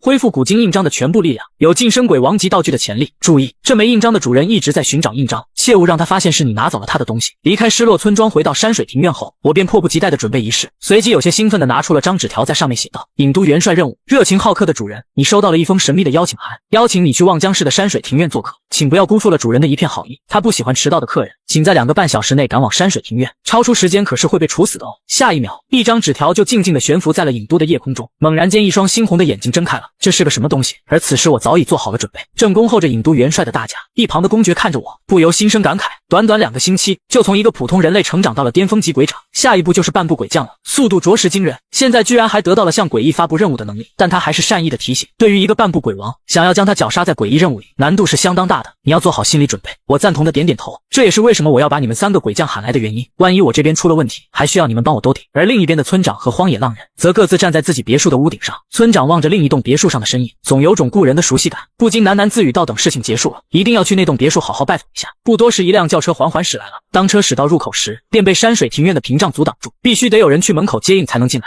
这时一个文质彬彬的男人从车上下来，我不由瞪大了双眼，这就是那个眨眼间杀了几十万人的郢都元帅吗？和想象中的样子截然不同啊！当即询问公爵，你能看出他的实力吗？公爵仔细观察了一会，摇摇头说道，无法察觉对方的实力，可能是他隐藏了气息。这么来看，这个郢都元帅还真有些难对付。随即向他走了过去，客人远道而来，欢迎来山水庭院做客。郢都元帅看着我，也同样露出了笑容。原来你就是小莫呀，还真是英雄出少年啊。随后我将他带进了一间卧室，今晚时间不早了，客人你就先在这里过夜吧。我这个人作息比较健康，希望客人你也能有一个健康的作息规律。当你进入这间卧室后，直到明早7点前，你都不能离开，也不能打开卧室的房门。明早7点到8点是你离开这间卧室的时间，如果8点之后还没有离开，那么你就永远也别想离开这间卧室了。这个别墅里可能存在一些疯狂的家伙，在明早7点前有任何声音在门外喊你都不要回答。卧室里为你配备了空调、床、书桌、窗帘、水杯、闹钟，完全可以满足你的需要。说完就挥了挥手，那我们就明早再见吧，届时我会再给你更多的款待。尹都元帅耐心地听着，他很清楚自己必须仔细地听懂规则，并且避免规则里的陷阱。然而他刚要关门，我却突然伸手撑住了大门，把你的手表交出来。主人不喜欢客人将东西带进卧室里，尽管他忍不住吐槽了一句，那你为何不把我的衣服也脱下来呢？但依旧把手表取下来放到了我的手里。在这场游戏中，手表无疑是一个关键道具，显然尹都元帅也很清楚。在取下手表的一瞬间，他看了眼时间，晚上10点05分，随即便关上了卧室的大门。门外我深吸了一口气，这次的规则是我仔细思考过的。在和尹都元帅的第一次交锋中，我并没指望能杀死他，只希望能试探一下他的深浅。而卧室里，尹都元帅正打量着周围的环境，他看向了房间里的闹钟，晚上11点，随即露出了一个不屑的笑容。小莫，我已经看穿你的陷阱了。卧室里的闹钟比实际时间快了1个小时。如果参与者心思单纯，相信了卧室里的时间，那么当他明天在7点打开房门时，其实真实时间才不过6点，结局必定是违反规则。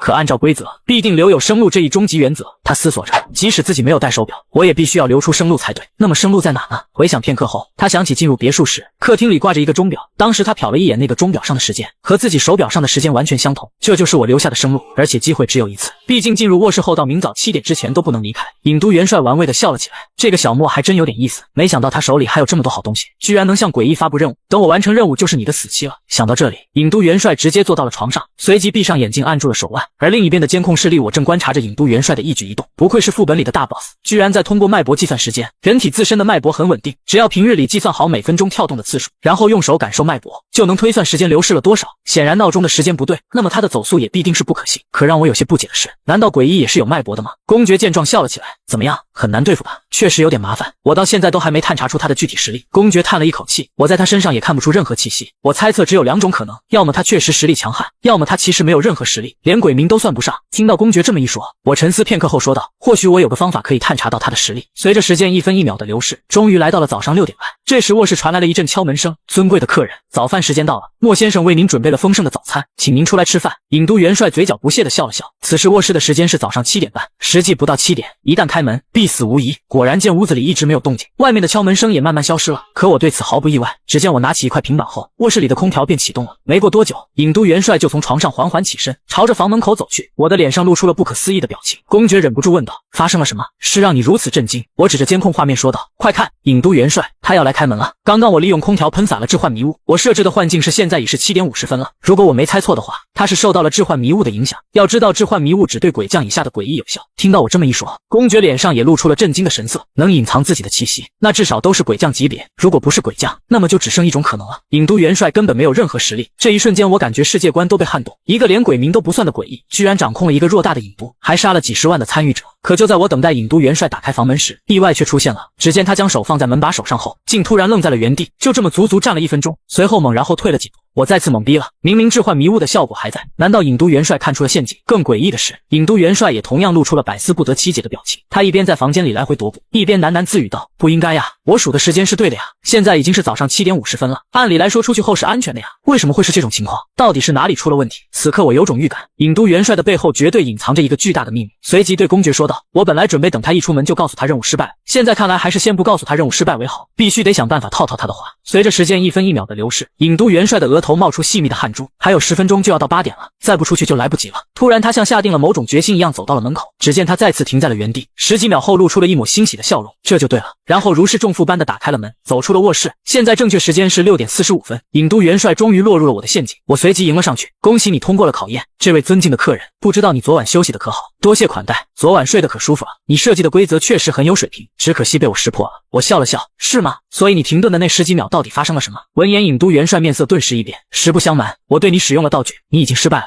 失败的惩罚是死亡。当然，如果你能告诉我你的秘密，我可以考虑放你一条生路。郢都元帅苦笑着摇了摇头，你我都是大 boss 级的人物，像这种骗新人的话就别再说了。我知道你是不可能放过我的。说实话，我挺不甘心，我实在想不明白你是怎么做到能向我发送纸条的。至于我的秘密，等我死后你自然就知道了。不过我倒是知道你的秘密，小莫，你本不是这个世界的人，你不应该存在于这个世界，只因我看不到你的过去。此话一出，我脸色骤变，我没想到郢都元帅居然一语道破了我最大的秘密。我再一次问出了自己的疑惑，你是怎么知道这些事的？可郢都元帅只是笑而不语，死到临头了还在装逼，显然从他嘴里已问不出什么。我随即直接拍了拍手，下一秒一道红线就出现在了郢都元帅的腰间。唯一任务的处罚是拦腰斩断，他倒在地上，说出了最后一句话：我已经看到了未来，你是不会放过我的。郢都元帅倒下的那一刻，他的尸体竟以肉眼可见的速度干枯了，而额头处似乎还有微弱的金光在闪烁，好像是一对金色的双瞳。鬼王级道具真视之眼，一双来自他的眼睛，他能看到过去也能看到未来。真视之眼绑定使用者后，将拥有一次过往回溯的能力，每个使用者仅有一次机会，建议尽早使用此能力。一旦和使用者绑定，除非使用者死亡，否则无法解除绑定。我不可思议地看着手中的道具，这是我遇到的第二个鬼王级道具，第一个则是我手上的万亿冥币，它就是装在一个无限大的空间戒指里面，在爷爷死后才被我找到。第二个就是现在郢都元帅留下的真视之眼了。当真视金眼绑定后，我的眼前立刻出现了一个过往回溯的功能，我毫不犹豫地开启了时间回溯，瞬间无数画面在我脑海中飞速地闪烁，直至停在了一片灰暗之中。这时画面中突然出现了一个人影，只见他像是一个金色的流星笔直地坠向大海，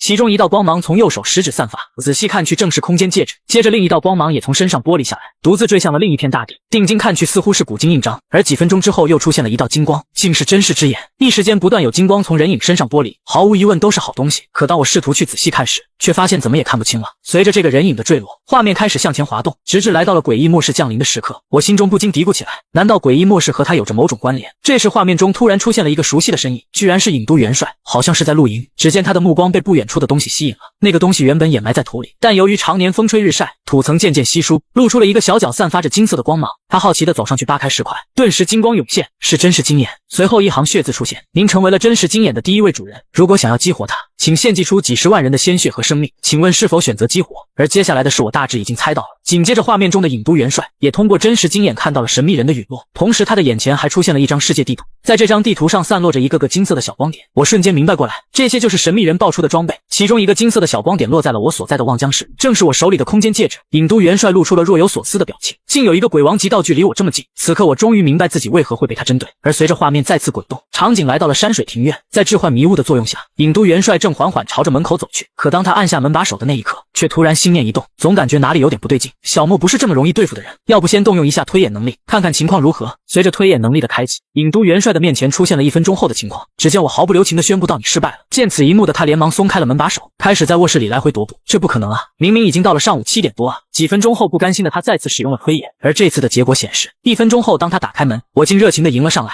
恭喜你通过了考验，这位尊敬的客人，不知道你昨晚休息的可好？郢都元帅随即露出了满意的表情，这才对啊，然后便自信地打开了房门。看到这里，我总算明白为何他之前会出现诡异的行为了，只是他怎么也不会想到那只是为了套他的话而已。突然我的眼前出现了一行血字，技能未来推演，发动此能力后能获得未来4分钟后的推演结果，但每月只可使用3次。我满意的点了点头。郢都元帅的推演时间为1分钟，而自己足足多了3分钟，恐怕根源在于我俩等级不同。不等我冷静下来，血字再次出现，由于获得鬼王级道具，你的等级由鬼长巅峰提升为半步鬼将，等级提升后，技能诡异化时间将从10分钟提升至30分钟，推演未来的时间也将由4分钟提升至10分钟。同时纸条分发能力增强，每个诡异场景每月可分发100张。这时我的面前也出现了一张地图，上面零零散散分布着10个光点，其中3个都在我所在的望江市。如果我没猜错，对应的就是空间戒指、古金印章和真视金眼。难道说整个世界就只有10个鬼王级道具？若是把它们全部集齐，不知道自己会成为什么样的存在。而另一边的郢都也开始崩塌了，就如同失落村庄一样逐渐扭曲，直至被吸入一个漩涡之中。唯一不同的是，郢都最终变成了一个虚无的黑洞，没有半点光亮。这股异象让望江市所有的人和诡异也胆战心惊起来，没有人知道黑洞里面有什么。这时鬼司机突然走了过来，老板，堕落商场的幕后老板回来了。我微微挑起了眉头，他终于回来了。很早之前我就想把堕落商场买下来了，只可惜当时老板并不在。而此刻山水庭院外正停着一辆印有骷髅头标志的车，这正是堕落商场的标志。经理见我出来了，恭敬地鞠了一躬，尊敬的莫先生，我们老板身体有些不便，实在无法亲自前来拜访，很抱歉让您亲自去一趟。您放心，我们不会让您白跑，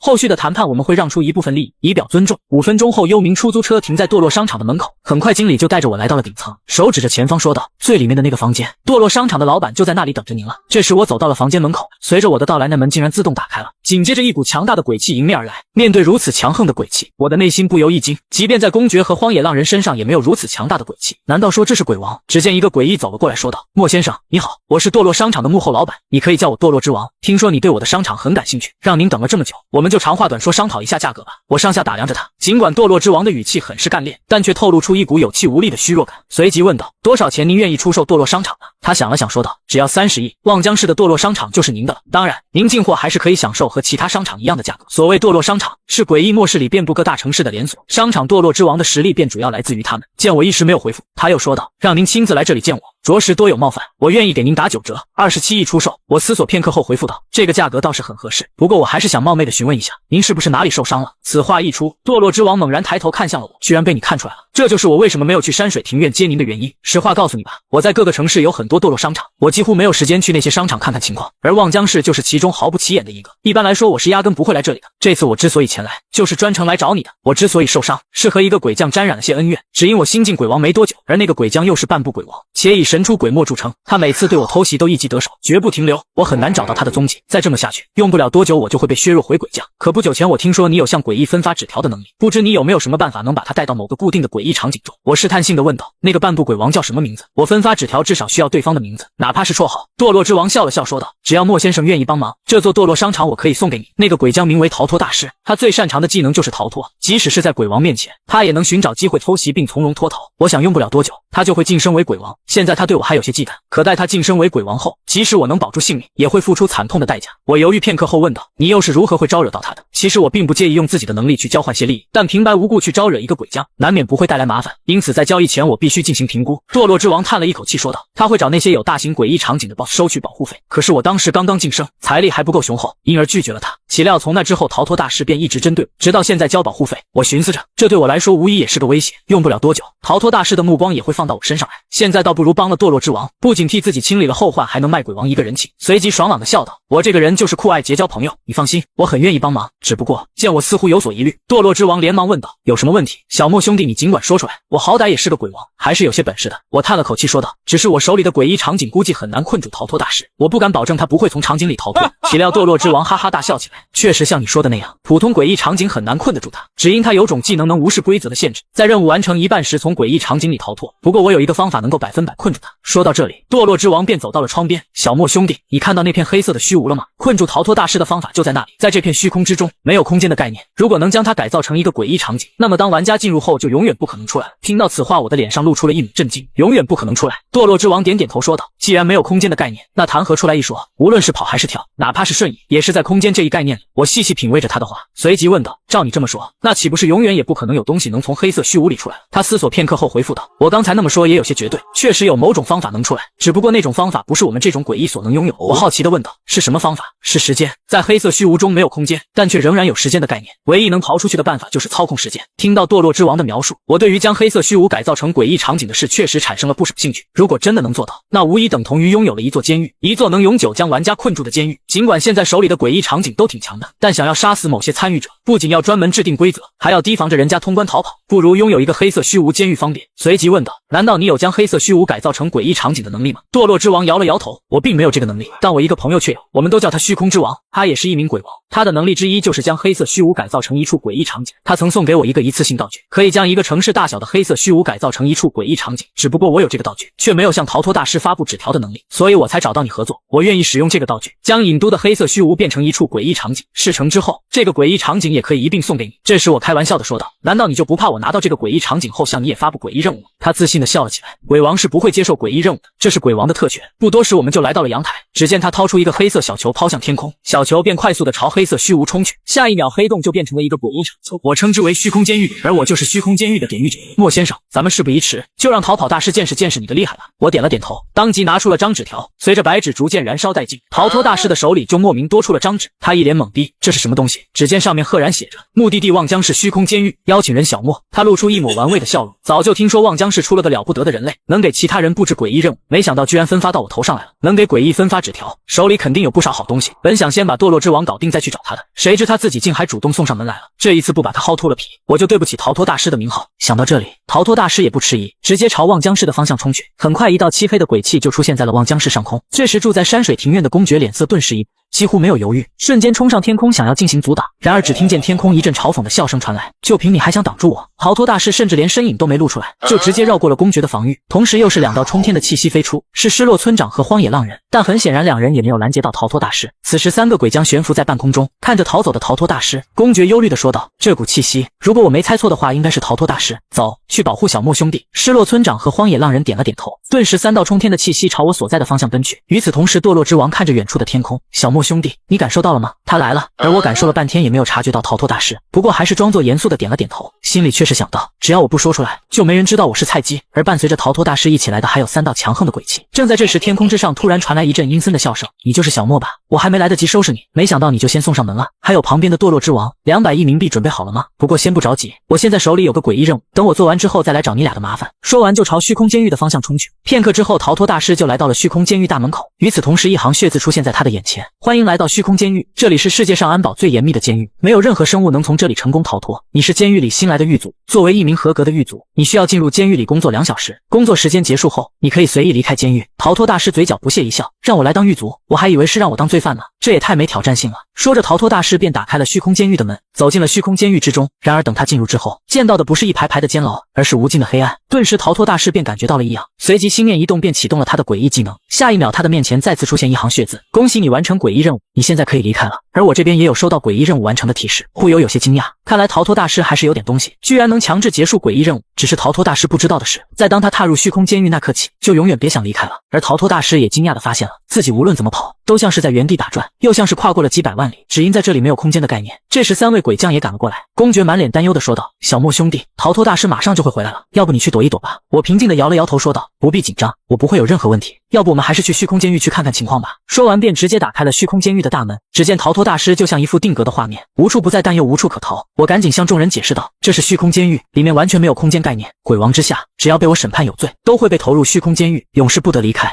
众人顿时惊讶不已，没想到我已经到了这种程度了，依靠血色小纸条、古今印章还有虚空监狱，居然已经能到审判鬼王之下的程度了。这时我转过头对着堕落之王说道：逃脱大师已被关进了监狱了，你再也不必担心他的报复了。此时的堕落之王也是终于松了口气，困扰了他这么多天的鬼将终于被我收拾掉了。随后他认真地看着我说道：小莫兄弟，这家堕落商场就送给你了，还有这是我的鬼王令牌，如果你遇到什么解决不了的事情，只要捏碎我的令牌，我会第一时间赶过来帮你。我接过令牌，发现令牌周身充斥着强大的黑色鬼气，相比公爵他们的令牌，鬼气的强大至少要多出10倍之多。我也不是小气的人，随着指着山水庭院的方向对着堕落之王说道：山水庭院是我的产业，我就将那栋别墅送你了，欢迎你来山水庭院居住。虽然堕落之王不会在乎一栋别墅，但他深知我现在已非比寻常，以我现在的鬼脉，我手底下的山水庭院日后居住的肯定都是这个世界权力顶尖人物，而我所在的望江市有可能会成为这诡异末世的权力中心。收下我送的别墅后，我便带着堕落之王在山水庭院转了一圈。当看到山水庭院周围的景色后，堕落之王赞不绝口。再加上望江市不仅基础设施完好，还有酒店、学校等众多设施，甚至还有可以完好治疗巅峰鬼将的京剧医院。一瞬间，堕落之王感觉到，幸好当时没有装逼推脱掉这套别墅，不然真的会把肠子都给毁清了。解决掉逃脱大师后，堕落之王也没有久留，向我告别之后便匆匆离开了。而我看望着这座宏伟的监狱，摸着下巴思考着，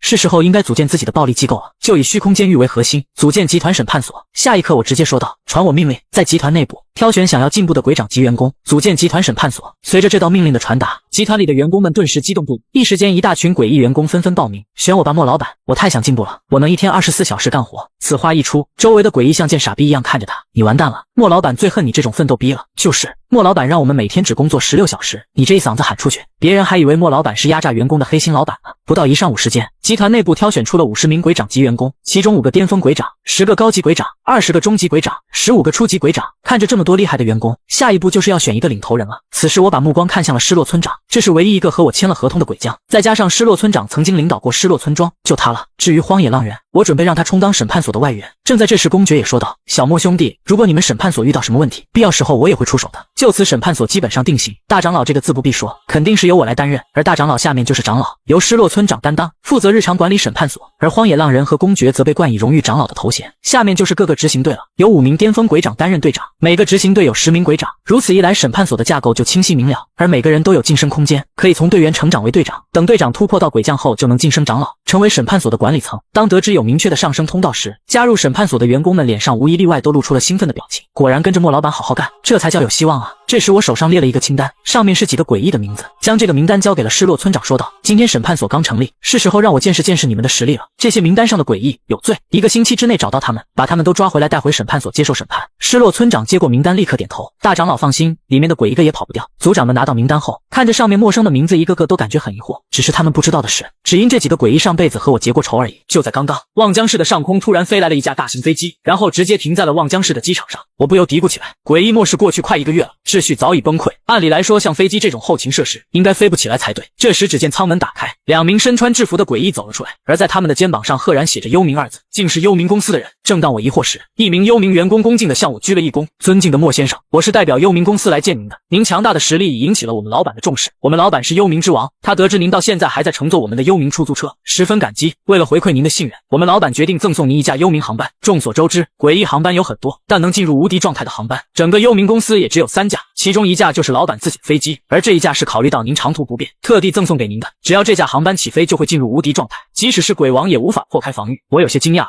能进入无敌时间的航班着实稀少，这已是难以用冥币来衡量的东西。显然幽冥之王是在向自己示好，随即笑道：早就听闻幽冥之王的大名了，正好我这人也喜欢交朋友。女鬼一听，脸上的笑容更加灿烂。莫先生，您稍等，我们老板还给您带了一辆跑车。只见他挥挥手，一辆金色的跑车便从旁边缓缓驶出，顿时让我眼前一亮，随即准备试驾一圈。说来也奇怪，即使我从没开过车，可握住方向盘的一瞬间，就仿佛变成了老司机。旁边的鬼司机看了心里咯噔一下，自己该不会要失业了吧？开着跑车绕机场转了一圈后，我热情地向女鬼表示了感谢，让幽冥之王破费了。私人飞机和跑车我很喜欢，日后若是有什么需要帮助的，尽管让幽冥之王来找我，望江市随时欢迎他的光临。随后我来到鬼司机面前问道：怎么样，私人飞机会开吗？司机连连点头，老板您放心，诡异的飞机开起来和人类的不一样，只要给我半天时间，我肯定能学得会。很好，那你现在就是我的私人机长了。幽冥出租车就留给审判所，让执行队出门也好有个交通工具。我深知执行队是给自己干脏活的，肯定会拉不少仇恨，到时候被刺杀那都是家常便饭。给他们配备一个无敌状态的幽冥出租车，也算是一种安全保障。在做好了这一切后，我寻思着自己已经休息了这么多天，是时候该继续攻略诡异场景，随即打开了真实经验。只见地图上的光点大小不一，有深有浅，推测这应该代表鬼王级道具的强大程度。本着小心谨慎的原则，我挑选了光点最小的地方——百鬼夜行街，它位于距离望江市300多公里的白桂市。可正当我要大展宏图时，却忽然感觉手掌一阵发热，低头看去竟是一张任务纸条，居然有诡异敢给自己发布任务，是哪个诡异想不开啊？仔细一看，正好是白桂市的一家惊悚旅馆，而此时白桂市的上空阴云密布，一栋10层楼高的建筑外挂着一个血红色的招牌。此时惊悚旅馆的老板则如往常一样坐在办公桌后翻看着桌上的名单，又有新的一批倒霉蛋要送上门来了。这次我可得好好玩玩，让这些人类体会一下什么叫做人间地狱。可突然他的手就愣在了半空中，只见名单中竟有一个来自望江市的小莫。半晌之后，鬼老板直接瘫倒在了办公椅上，真是特么的倒了血霉啊！任务名单上怎么会有小莫的名字？这一瞬间他觉得自己这辈子算是到头了，把莫老板惹不高兴，不仅审判所直接上门问候，甚至还要进虚空监狱享受狱卒的服务。虽说名单是规则制定的，但作为诡异场景的大 boss， 他是有着豁免权的，在名单出现后的1小时内可以豁免1至5个人。他十分后悔自己没能早一点查看名单。鬼老板急得在办公室里来回踱步，思索着该如何补救。突然他灵光一闪，赶紧把旅馆经理叫了进来。小王啊，你跟着我也有5、6年了吧？这几年工作辛苦你了，看得出你对旅馆的工作很是上心，一天24小时不停的工作，把工作看得比自己的命都重要。经理脸上笑嘻嘻，对，这都是我应该的，心里却万马奔腾。为什么24小时不停的工作？作为老板的你心里还没点数吗？鬼老板继续说道，小王啊，为了奖励你这么多年的辛苦付出，我决定让你成为我的继承人，从现在开始，惊悚旅馆就送给你了，希望你能好好经营它，不要辜负了我的期待。作为大型诡异场景，惊悚旅馆的售价至少是5亿冥币，就这么拱手送人，着实让鬼老板有些心疼。但相比于自己的性命，一个惊悚旅馆送了也就送了吧。鬼经理还以为是自己听错了，卧槽，这是什么情况？自己这几年的辛苦看来没有白费啊。交代完一切后，鬼老板就拿起外套冲出了办公室，他马不停蹄地赶到了幽冥火车站，给我拿一张火车票，离这座城市越远越好。而另一边的鬼经理对旅馆老板很是感激，直到午夜时分翻开了玩家名单，才意识到了不对劲，竟然有小莫。原来老板居然是连夜跑路，把烂摊子甩给了自己。而与此同时，距离旅馆不远处的街道里出现了3个人影，其中一人手里还拿着摄像机。只见他用镜头对着旅馆说道，我们已经来到惊悚旅馆的门口了，这是我们接到的第3个诡异任务，能不能活着回去我们心里也没底。而片刻之后，又有人来到了旅馆外，显然他们也是来参加诡异任务的。其中一人问道，哥们，这都什么时候，你还有心情开直播呢？看你们的穿着像是不愁吃喝的呀，有没有吃的？我快1天没吃东西了。胖子摇了摇头说道，对不起，起，我们的物资也很紧缺，并且我们开直播也不是为了娱乐，而是为了记录足够多的信息供后来人参考。我们3个都是隶属于长夜守望者组织。听到长夜守望者的名字，人群中立马就有人惊呼起来，原来你们真的存在啊！我之前听人说过，面对诡异末世，我们人类也在自发的进行自救。部分幸存者依托于诡异末世前的秩序，组建了一个名叫长夜守望者的组织。这个组织出没于各个诡异任务之中，拿着摄像机进行记录。当后来者再次进入诡异场景后，就可以参考记录的画面，从而更快的推断出生路。一时间，所有人都露出了尊敬的目光。这是什么舍己为人的精神啊！要是能活过这次诡异任务，我也要加入你们。就是不知道你们什么时候会把得到的线索公开。要是有那些线索的话，人类的幸存率也能提升不少。然而胖子却沉默不语，一旁的白衣人则露出了一丝玩味的笑容。就在众人讨论之际，惊悚旅馆的大厅里正发生着恐怖的一幕。只见大厅中央赫然悬挂着一具尸体，服务生走近一看，竟是惊悚酒店的经理。这是什么情况？经理昨天刚晋升为老板，按理来说应该庆祝才对啊，怎么会吊死了？可旅馆不可一日无老板了。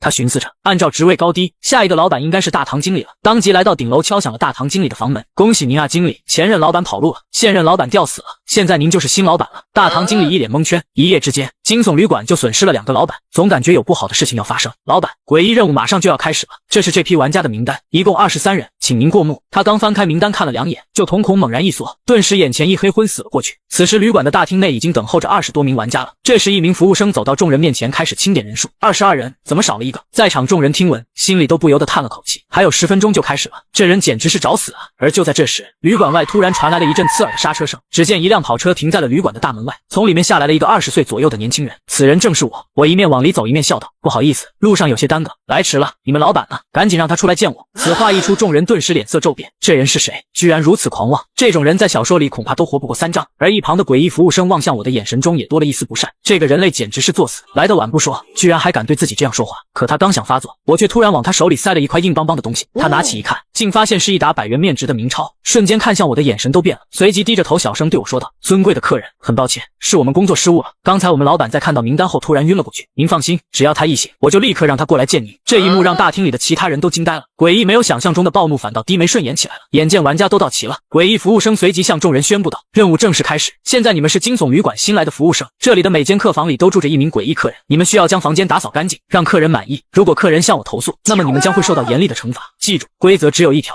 惊悚旅馆只接待诡异为客人，而客人的命令都要无条件执行。说完他就开始分配任务房间，而我被分到了4802和4803两个房间。等分配完房间后，我便推着小车来到了4802房间。你就是新来的服务生，赶紧进来吧。进入房间后，我发现里面干净整洁，没有一丝脏乱的痕迹，看来这个诡异才刚住进来，这种情况只要稍微扫个地就行了。然而他却并不打算放过我，只见他露出了一个阴森的笑容，随即当着我的面将身上的血迹蹭到了床上，接着又把桌上的东西一股脑全扔到了地上，甚至还把毛巾、茶杯扔进了马桶里。忙活了半天才说道，好了，现在你可以开始打扫了，我给你10分钟时间将房间恢复成原样，否则我可是会生气的。见我一脸为难，鬼房客的脸上露出了满意的笑容，你对我有什么不满吗？不要忘了，我可是会给你差评的。我无奈的笑了起来，你别说，我还真对你挺不满的，你故意刁难的样子让我很不舒服。房客顿时大怒，你区区一个人类，在诡异任务里还敢造反不成？说话间他的周身便散发出一阵鬼气，我忍不住笑了起来，我以为有多厉害呢，原来只是个小瘪三鬼兵呀。随着鬼气的释放，屋外的温度开始骤降，紧接着整个楼层都弥漫着森森寒意，其他房间的玩家顿时脸色大变，不少人都开始为那惹怒诡异的倒霉蛋默哀。那诡异客人也开始惊讶，自己气息什么时候变这么强了？望着他疑惑的表情，我露出一丝玩味的笑容，是不是很疑惑自己突然变这么强了？诡异懵逼的点点头，随后我笑着指了指窗户说道，那你为什么不看一看窗外呢？虽然这里是8层，但也不意味着窗外没有东西嘛。诡异也是一脸懵逼，扭头望向窗外，只见8楼的窗外正漂浮着一个慈祥的老人，可下一秒当他看清老人的实力后，直接就原地绷不住了，窗外居然飘着一个鬼将。诡异客人魂差点要被吓没了，随即尬干的看着自己，我则是耸了耸肩说道，惊不惊喜，意不意外？我家员工的实力还不错吧？下一刻只见那诡异客人就直接跪在了我的面前，顺便扇了自己一个大逼斗。莫老板，我罪该万死啊！您早说您这妖牛逼，我哪敢这么欺负您啊？所以你的意思是怪我喽？不，责任全在我。诡异一边说着一边屁滚尿流的收拾着房间，片刻功夫弄乱的房间就焕然一新。收拾完房间后，诡异随即满脸堆笑的说道，莫老板，您看现在满意吗？哪里不满意您跟我说。我点了点头，拍着诡异的肩膀说道，可能你等级不够，还没听过我很正常，这次就不和你计较了，下不为例。望着如此宽厚仁慈的我，